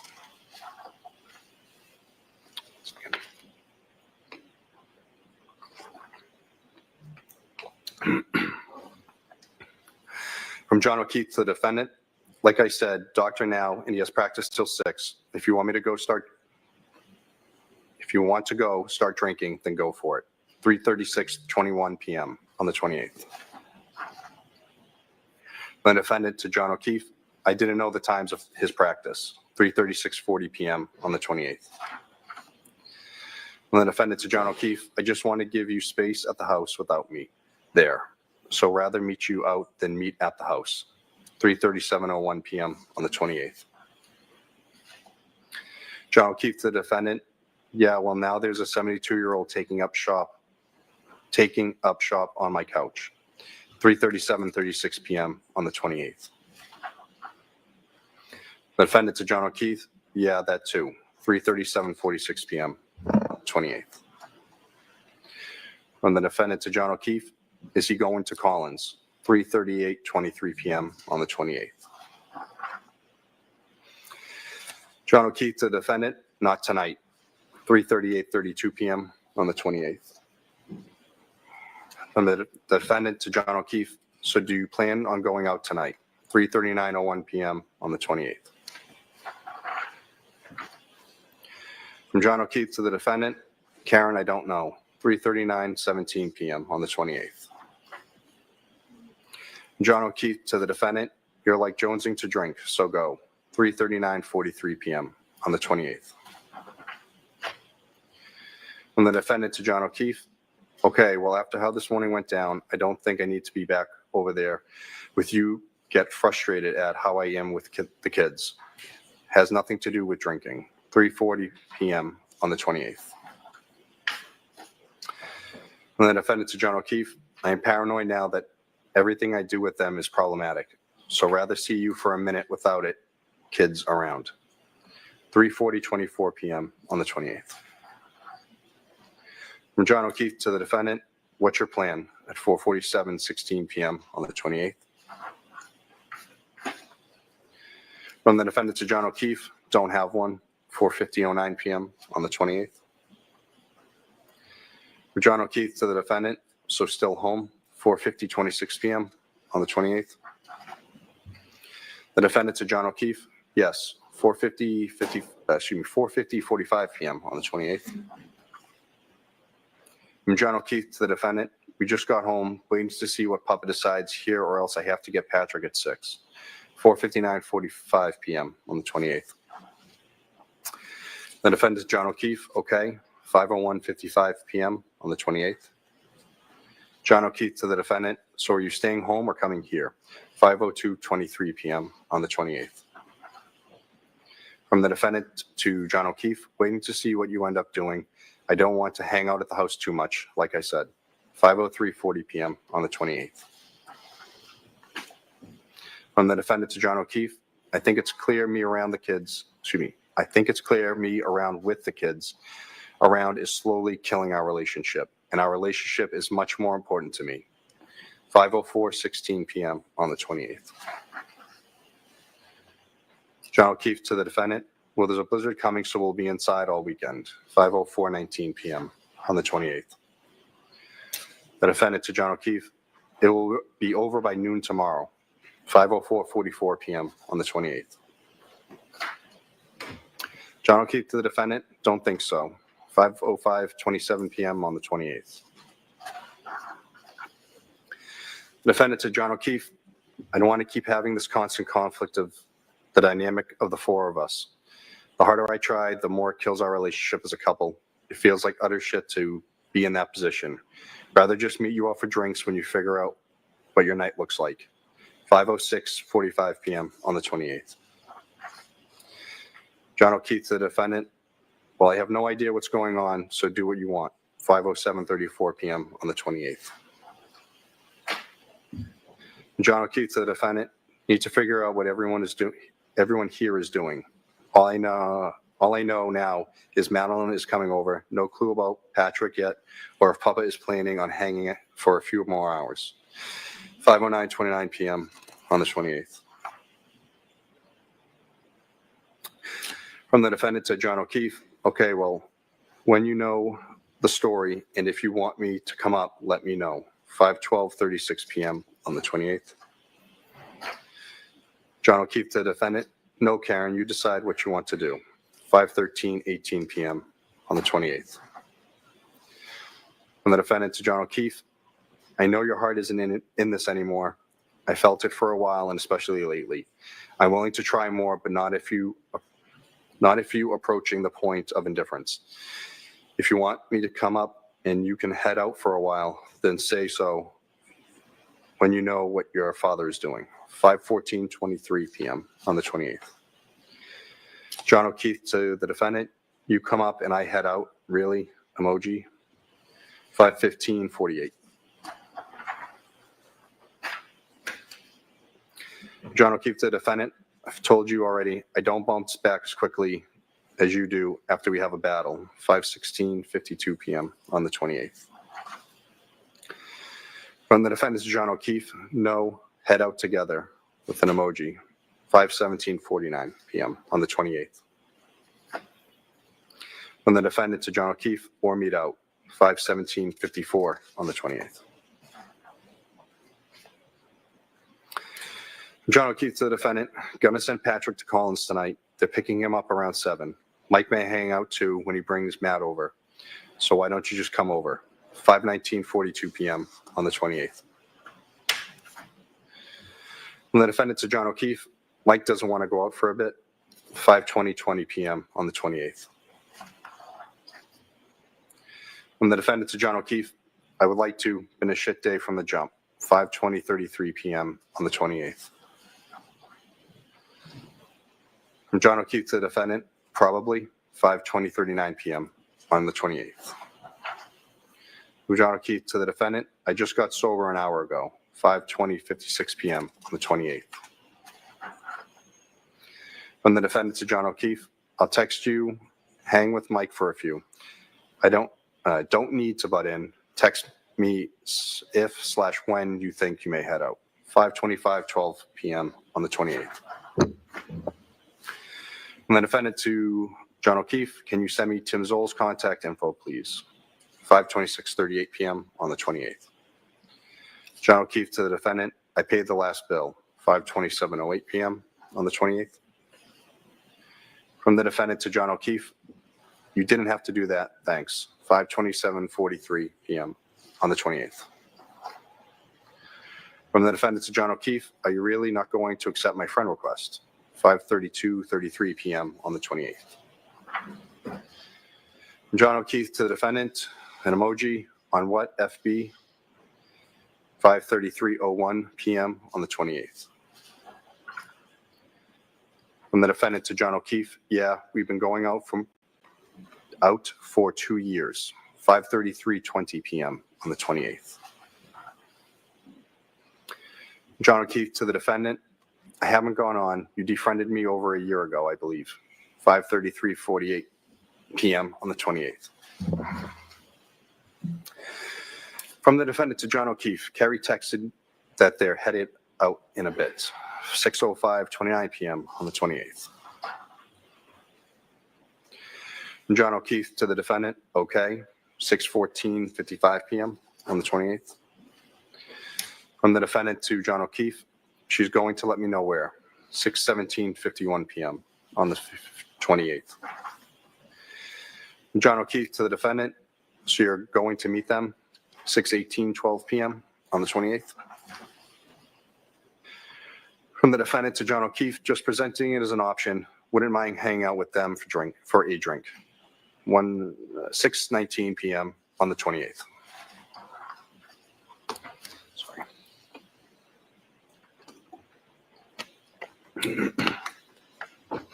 From the defendant to John O'Keefe, is Mike over? 6:27:26 p.m. on the 28th. From John O'Keefe to the defendant, yes. 6:29:45 p.m. on the 28th. From the defendant to John O'Keefe, sounds you're like good with getting together tonight. 6:31:32 p.m. on the 28th. From the defendant to John O'Keefe, was hoping after this morning you'd be interested in smoothing things over with me. 6:32:24 p.m. on the 28th.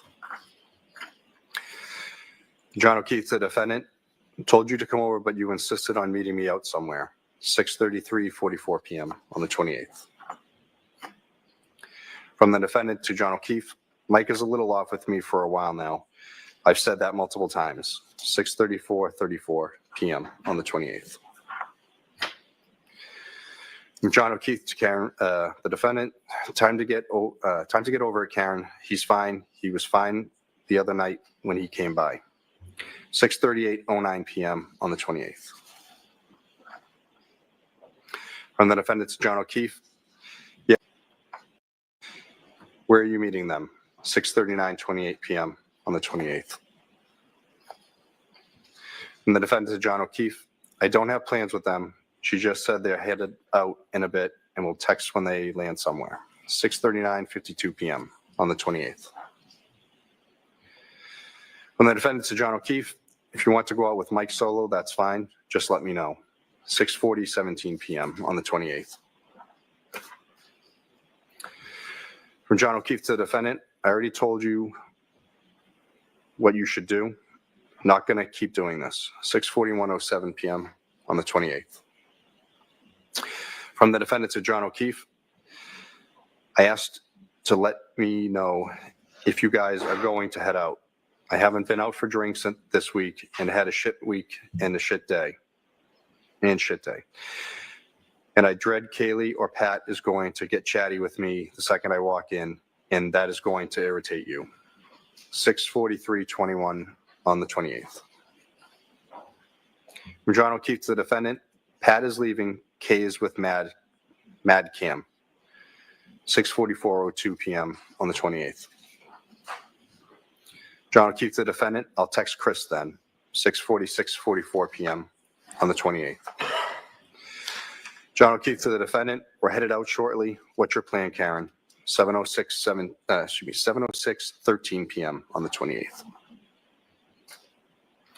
From the defendant to John O'Keefe, do you want me to join or no? 7:37 PM on the 28th. From John O'Keefe to the defendant, yes, wasn't sure if you were meeting the Currans. 7:04 PM on the 28th. From the defendant to John O'Keefe, they are not out drinking yet. 7:40 PM on the 28th. From the defendant to John O'Keefe, where are you headed? 7:22 PM on the 28th. John O'Keefe to the defendant, trying to decide maybe McCarthy's, 7:48 PM on the 28th. From the defendant to John O'Keefe, okay then, let me know where you decide. I'm still down in Enfield, 7:21:50 PM on the 28th. From John O'Keefe to the defendant, text me when you leave, still waiting on McKinney's, 7:22:28 PM on the 28th. From the defendant to John O'Keefe, I'm having issues with my hot water, so had to text someone to take a look. 7:24:11 PM on the 28th. John O'Keefe to the defendant, an emoji, you trying to piss me off. 7:25:35 on the 28th. John O'Keefe to the defendant, hope your plumber buddy that you texted is hot. 7:26:24 PM on the 28th. From the defendant to John O'Keefe, nope, my shower only got lukewarm and now my sink won't run hot at all. The plumber I used is right down the road. 7:26:27 PM on the 28th.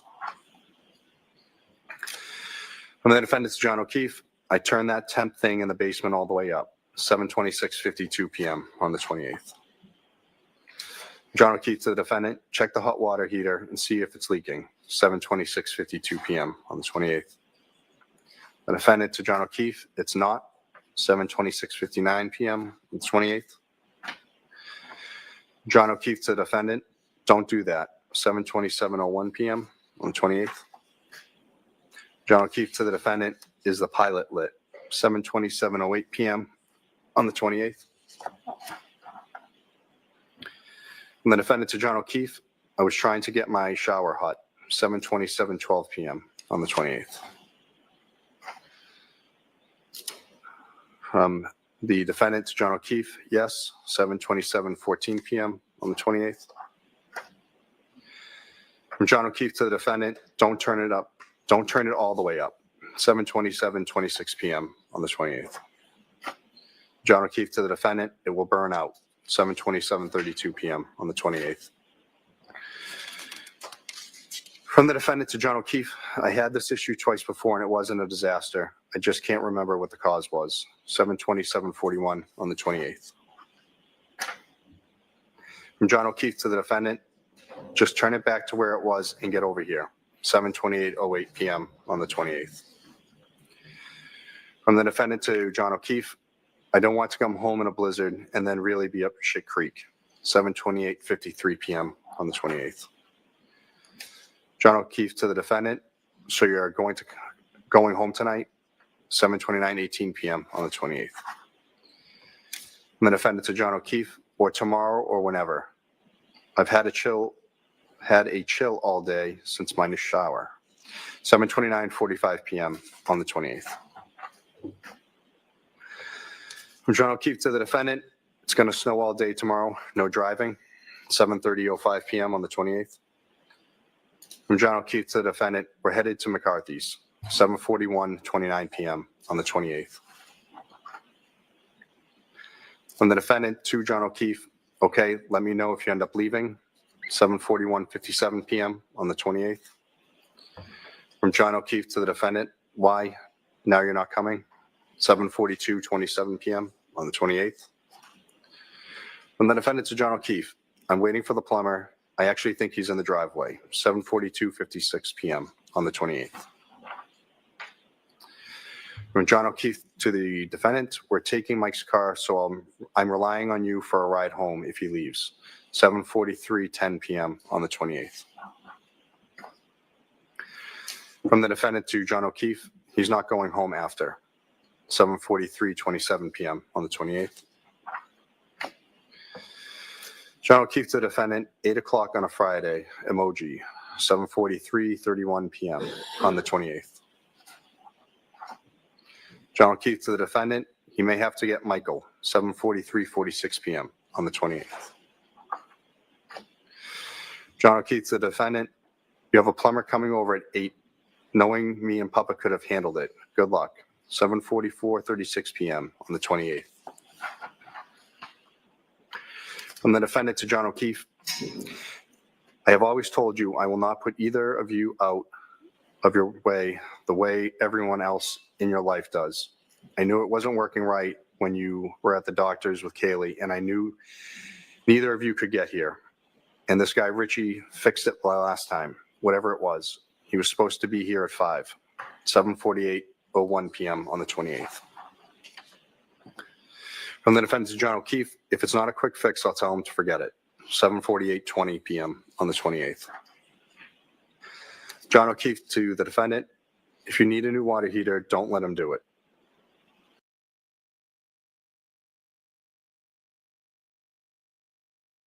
$7:55:04 p.m. on the 28th.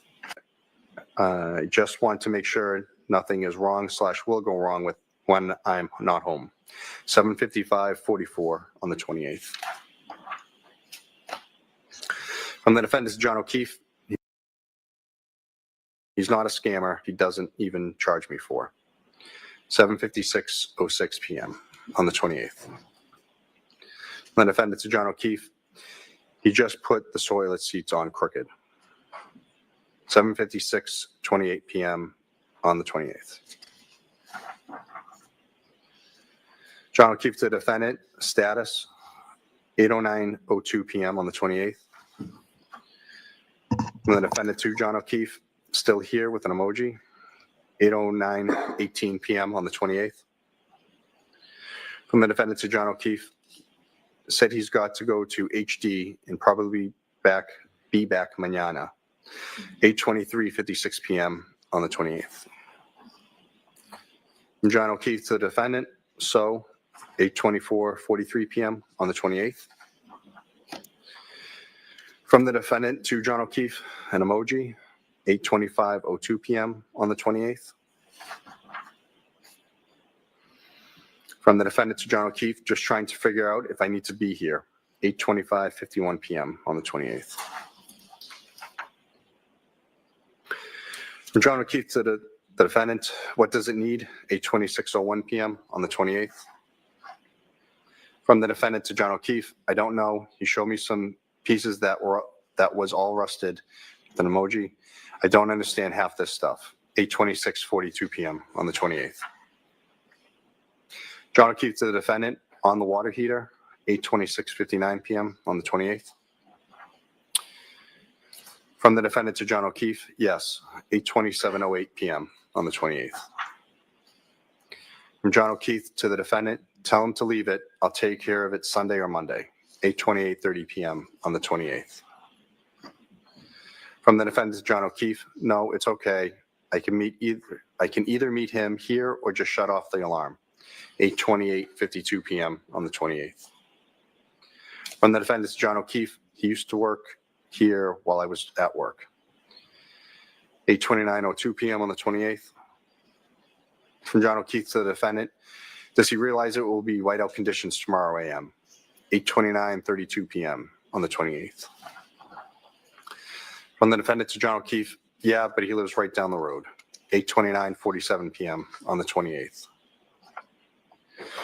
From John O'Keefe to the defendant, Karen, the storm is going to be intense, can't drive, 8:30:19 p.m. on the 28th. From the defendant to John O'Keefe, okay, well, if he can't, he can't, 8:30:36 p.m. on the 28th. John O'Keefe to the defendant, I'll do it Monday, 8:30:56 p.m. on the 28th. From the defendant to John O'Keefe, I better not still have this problem on Monday. 8:31:22 p.m. on the 28th. From John O'Keefe to the defendant, you plan on being there. 8:31:43 p.m. on the 28th. From the defendant to John O'Keefe, I too know I can take a hot shower there here if I need to. 8:32:14 p.m. on the 28th. Figured you'd be, from John O'Keefe to the defendant, figured you'd be in Canton until Monday. 8:32:32 p.m. on the 28th. From John O'Keefe to the defendant, I'm getting off my phone. Let me know what you're doing. 8:32:54 p.m. From the defendant to John O'Keefe, I think the four of us together is toxic to this relationship. Would like to limit it. 8:33:16 p.m. on the 28th. From the defendant to John O'Keefe, you said so yourself for probably a year now. 8:33:52 p.m. on the 28th. John O'Keefe to the defendant, blizzard tomorrow. Nobody is going anywhere. 8:33:56 p.m. on the 28th. From the defendant to John O'Keefe, maybe I'll come back late tonight. Bad snow is in the early a.m. 8:35:14 p.m. on the 28th. From the defendant to John O'Keefe, I'll head up there in a few min. Let me know if you leave. 8:35:26 p.m. on the 28th. John O'Keefe to the defendant, an emoji. He says, sure. 8:35:34 p.m. on the 28th. And that was the last of them.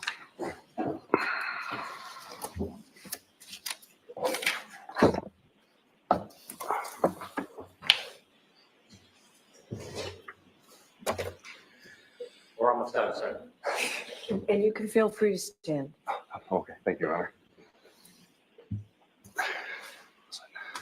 So that presentation is a compilation of text messages and phone calls between John O'Keefe and the defendant on January 28, 2022. Yes, that was. Aside from that compilation, are there other text messages and phone calls that you've reviewed between John O'Keefe and the defendant that evening, January 28, 2002, going into past midnight, January 29, 2022? Yes, there's more text messages. And those text messages and phone calls, are they a separate compilation from this? Yes, that's correct. All right, this time I'd ask us to release Trooper Guerrino and recall him at a later date. Yes. All right. There's no objection, Mr. Alessi, correct? No objection, be subject to revenge. Yes. All right. Thank you very much, Trooper. We'll see you another time. Thank you, Your Honor. You just leave it. Thanks. Is this the time for me to see counsel at sidebar? Okay. Your Honor, Mayor. Yes. Your Honor, I'm going to introduce exhibits or clips 7 through 11.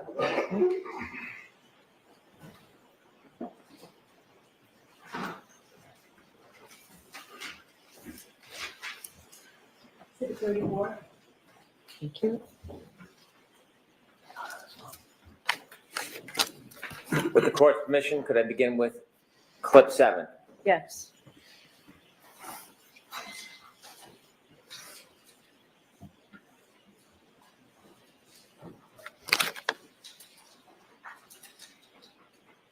When you walked out of the bar, how many drinks had you had? I had probably about 4, and not 4 that I completed either. I didn't drink maybe more than a few sips at the waterfall. And 4 drinks you felt fine to drive? Yep. Clip 8, please. Okay.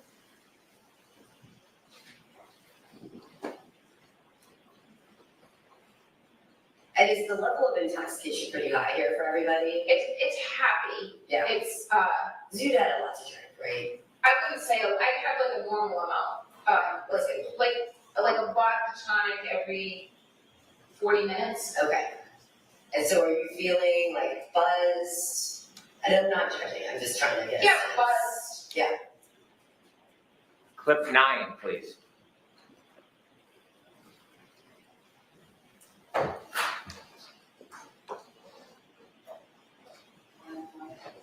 The final count summers. The final count of my alcohol intakes, probably about 5 or 6 or 4.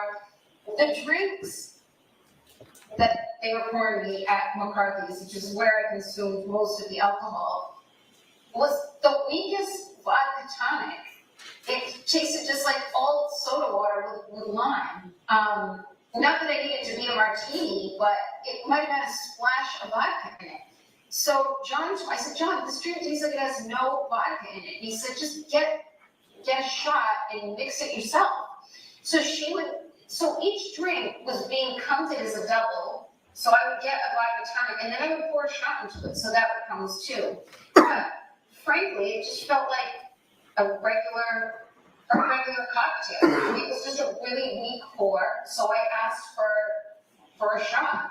So for my taste, it just tasted like that's the normal strength of what a drink should be. So I had maybe 2 or 3 that are being counted as 4 and 6. And I don't know. I felt fine. I felt like I was buzzed. And then there was one drink, the last one that was given to me, which I would have counted as 3, but they're counting as my 6th cocktail. The guys that we were with brought around the shots, and they gave me one that I didn't drink, but I poured it in my drink.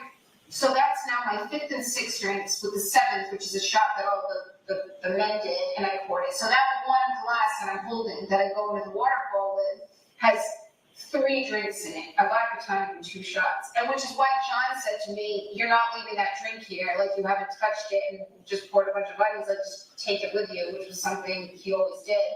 So then I go into Waterfall and I put that drink down and I socialize most of the time. So that would have been my 5th, 6th, and 7th drinks. Then John orders me a drink at the Waterfall that I don't drink, that he takes with him. And then there was a round of shots that Chris Howard bought that I did take.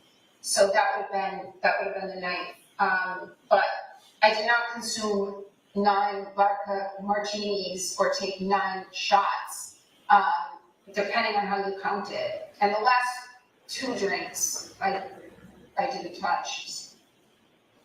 Clip 10, please.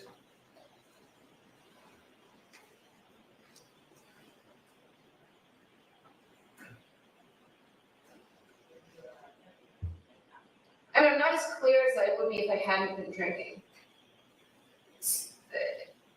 I mean, I had drank, so, and that led me to question, like, could I have hit him? Did I run over his foot or hit him in the knee? Did I incapacitate him? I mean, I always drive with my music blasting ever since I was 16.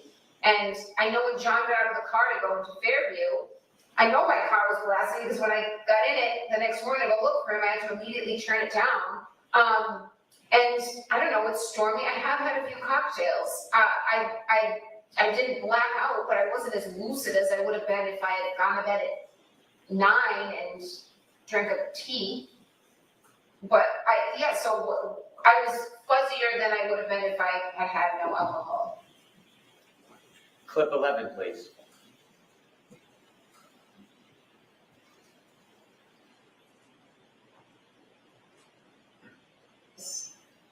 How did you feel after that many drinks? When you got in the car, did you feel like you could drive, and did you feel how I wouldn't have gotten on the expressway. I wouldn't have gotten on the expressway at 12:15 on January 29th. I mean, it was quiet. The roads were very quiet. You can see it on the videos. And I was going, when I've had a few drinks and I drive, I always drive extra slow. So I know my alerts aren't as sharp as they should be. But I shouldn't have been driving. But I don't think I was driving. I know I wasn't driving recklessly. I mean, I've got plenty of video of myself driving all over the place. I put my car in John's garage, which is incredibly narrow, and I had a very oversized SUV. You see me, there's a video of me driving through the intersection when we leave Waterfall to go to Brian Albert's, and I was always taught by my father, even when you have a green light, you always should tap the brake, and you don't know who's going to run red. And I see me doing that multiple times between 12 and 1 and 5 and 6 a.m. So I know I was driving safely, not as safely or as alert as I would be if I had no alcohol. But I was not driving recklessly by any measure. Thank you. Your Honor, may we approach? Yes.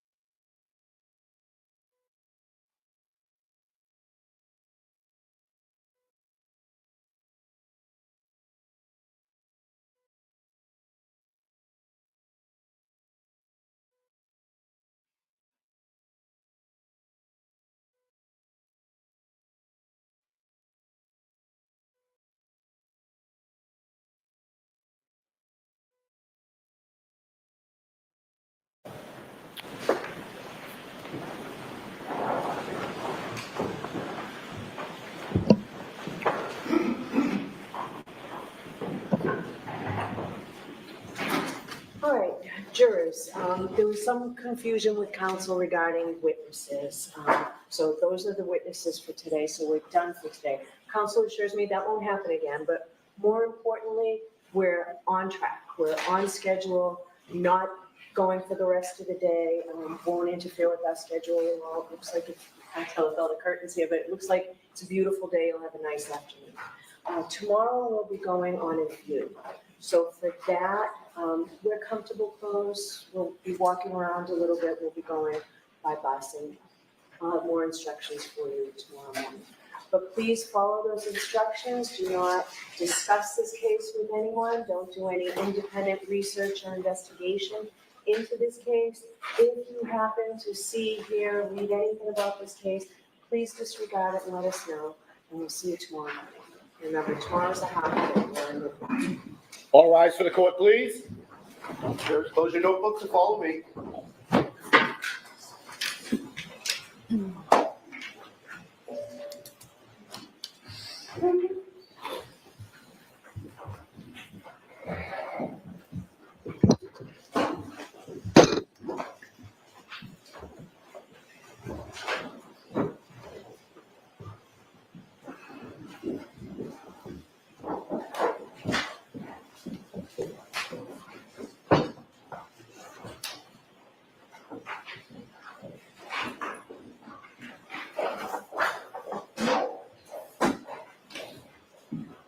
Jury's exit the courtroom.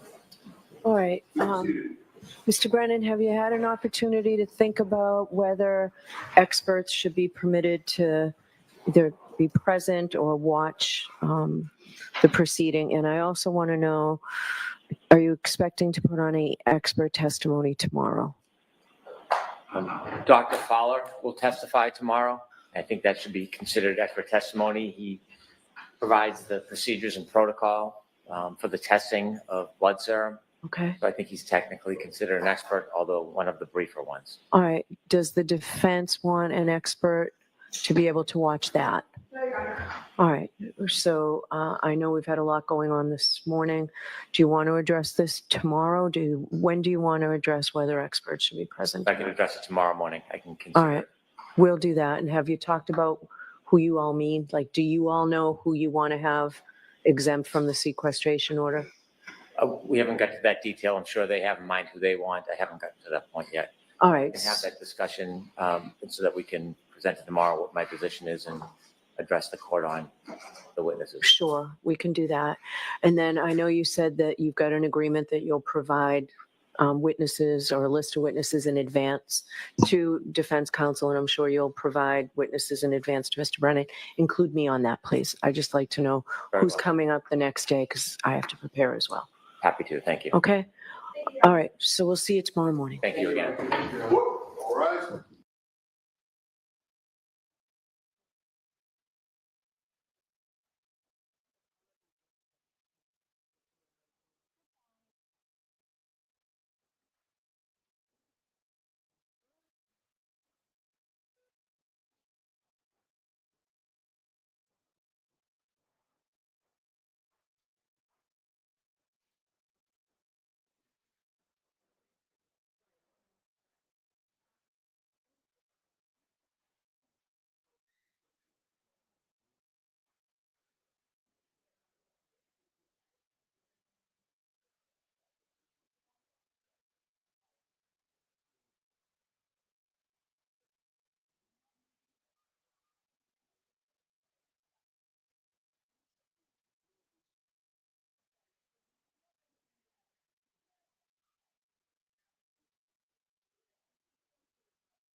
gotcha.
Well, you might not have been able to hear it, but it was important nonetheless. We got more interviews. We got more media statements from Karen Reed.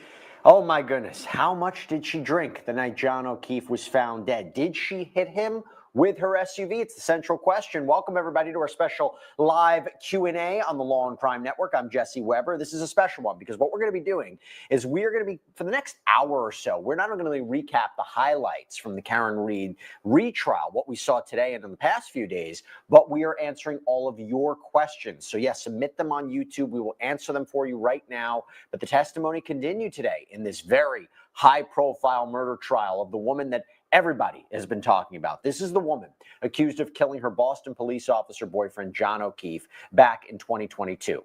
Today, the court heard from new witnesses, revisited tense text messages between the couple, and here's a little bit of a recap of the day's events. So the prosecution revisited these damning text messages between Reed and O'Keefe, showing, or attempting to show, that the couple had this heated argument. The more that they can show that there was problems between the two, was there a motive for Karen Reed to allegedly hit John O'Keefe with her car? And this was just hours before he was found dead in the snow. Those same texts, they were used in the first trial, which, as we know, ended in a mistrial last year after a deadlocked jury. This is on manslaughter and murder charges. But the day wrapped up. Day's officially done right now. They're going to come back tomorrow. But the day wrapped up with prosecutors playing a clip of Reed in a media interview where she essentially admitted that she was drinking and driving the night O'Keefe died. And her defense team says, put that to the side, she's innocent. They claim that O'Keefe was actually beaten up in what they call a police cover-up, that he went into the home of Brian Albert that night where there were a bunch of people.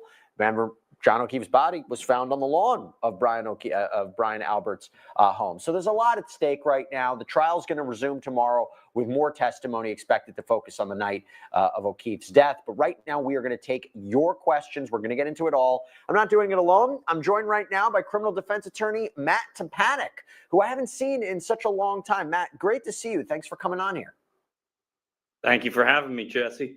You ready to get right into the... I'll tell you what, before we even get into the questions right now, Matt, just these media interviews, from what was played in the opening statements where, you know, there was a clip from her Dateline interview talking about where she's theorizing, did she hit him? Did she tap him with the car?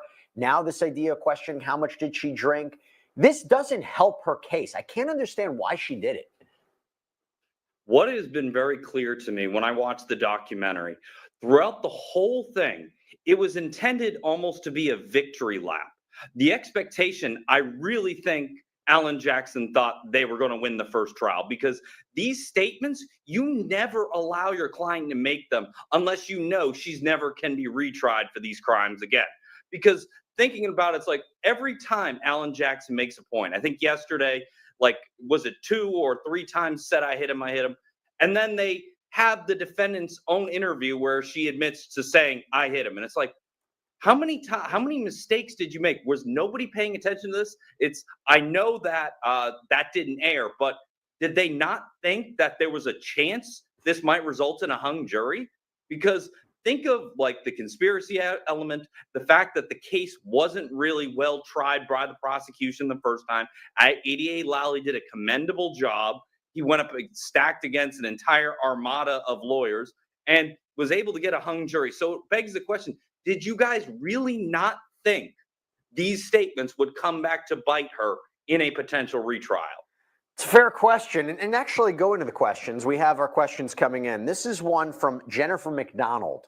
Will the jurors be allowed to watch the entire TV interview that the state keeps playing clips of? It's an interesting question, right? Does the prosecution plan to play the entire interview? Do they have to play the entire interview, or can they play just certain portions of it? What's their obligation, and what do you anticipate? What I think they're going to play is, because a lot of it is hearsay. And what is hearsay? It is a statement made out of court, offered for the truth of the matter asserted. So if it's Alan Jackson saying something, Dave Yannetti, one of Peggy O'Keefe, or whoever, that statement is not going to come in as it's an out-of-court statement. However, the defendant's statements are non-hearsay. They don't have that issue. They can play, if they want, every single time she speaks. But then you run into the situation, as we saw with the Peggy O'Keefe comment. I think I put on Twitter yesterday that I didn't think it would come in just simply because of a 403B analysis. Can you explain what that comment was? Yes. What it was is it looks like the defendant Karen Reed is essentially mocking Peggy O'Keefe by saying it looks like he got hit by a car. And the way she says it is so unhinged, it's mockery, and it's just like, why are you doing this? Why did you have to say it that way? So I thought it would not come in because it's though relevant, it doesn't come in because it shows her in an unfair light. It doesn't really put something forward. The judge, I think, in her infinite wisdom, decided not to play that clip right after Peggy O'Keefe testified. Instead, just did it first thing in the morning and kind of did it without context. So it came in, but it didn't have the same power that it was going to. Talking about Peggy O'Keefe, I mean, yesterday, I remember there was that 2020 clip that was played where you hear Karen Reed talking about that Peggy O'Keefe made a comment that the taillight was cracked of Karen Reed's SUV. And this is after she had pulled up to John O'Keefe's home after his body was found. So, I mean, again, the defense is kind of having an uphill battle with these media interviews. We have a question from MMG Gaming. Is it on break or is it over for today? As we mentioned at the top, it is over for today. It seemed there was a miscommunication regarding a witness. Prosecution didn't have anybody else who was ready to call, so they're going to pick up tomorrow. Tomorrow's going to be a half day. This is a question from JF King. Matt, who stands around waiting for a backing up SUV to reach 26 miles per hour to hit their arm? That's an interesting question because the prosecution's theory, as I've been able to surmise, is the victim, John O'Keefe, got outside of the vehicle and Karen Reed must have started to drive away and then allegedly put the car into neutral first and then put the car in reverse. I think Hank Brennan said in his opening he got up to about 75% pedal to the metal, like to the floor, and then actually struck the victim. So I don't know. That's definitely an interesting question because who had done that? Maybe somebody who was also heavily intoxicated who didn't think this individual was going to actually do that and was almost stunned that this happened. Or it's a situation where the defendant gets out of the car to go inside the house and the defendant thinks the victim is clear of the vehicle and backs up and hits him.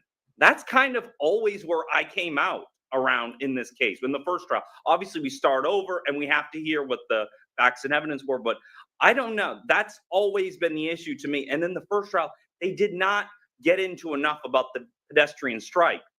Like they talked about the data, but the trooper involved was not comfortable.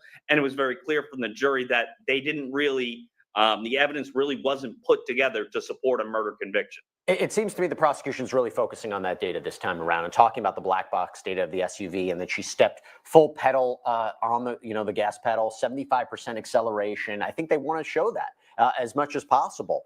And talking about the forensic data, we have a super chat question from Kayla Rose. Thank you so much, Kayla. Timothy Nuttall, said John's arm was missing skin. It's not found on the taillight. Where is it? Why is so little blood in the snow with such extensive wounds? And this does go to Kayla, thanks for the question. It does go to a larger question here, Matt. I mean, evidence collection, if we're talking about a leaf blower, we're talking about solo cups being used. But where is, I mean, I don't remember that part of the testimony exactly, but I guess where is, it's disgusting, but where is John's skin? That's a good question. When you look at the photograph,